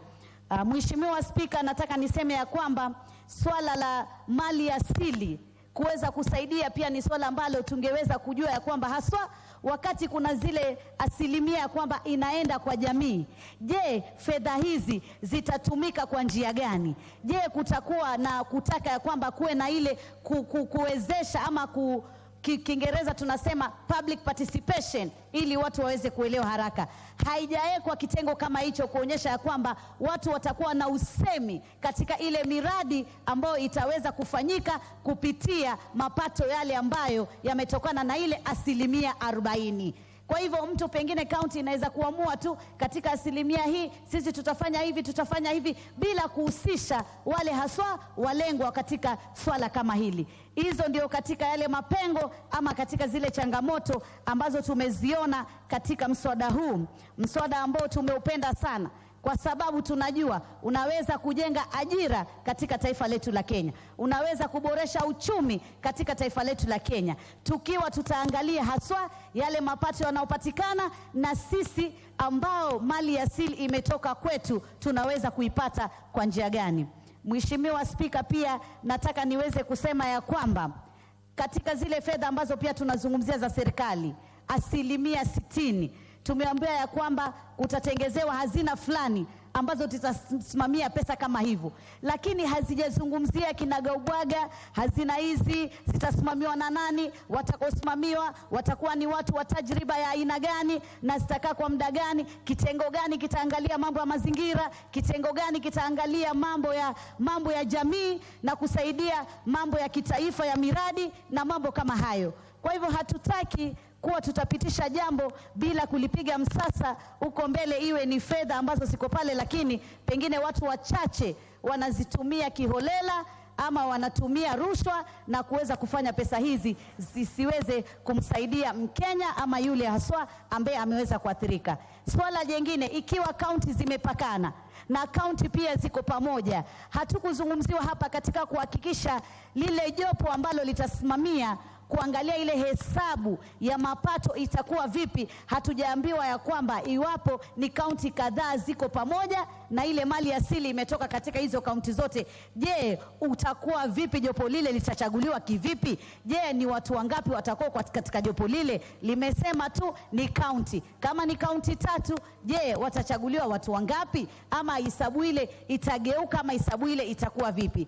Kwa hivyo Mheshimiwa Spika, kuna mapengo kadhaa ambayo yako katika mswada kama huu, lakini nataka niseme ni wakati mwafaka. Kuna bahari kule pwani Mombasa, mambo mengi yanafanyika pale bandari, lakini je, wakaazi na jamii wanapata nini? Tukiangalia pia japokuwa hii haizungumzii madini, lakini kule Taita Taveta kuna madini, Turkana kuna mafuta na kuna mambo ya jua ambalo linapatikana. Hata kule Lamu kulikuwa na mradi ambao ufanyike wa kupitia mambo ya jua, lakini ilikuwa changamoto kwa sababu hatukuwa na sheria ambayo inaweza kufuatilia mambo kama hayo. Sheria kama hii ikipigwa msasa ifuatiliwe kisawa na pia isiweze kupingana na sheria zilioko sasa. Sasa hivi tuna sheria pia ile inaitwa Mining Act kwa lugha ya Kiingereza, iko pale, na kuna sheria nyingi zinazozungumzia mali asili. Lazima pia tuweke ya kwamba hawatakuwa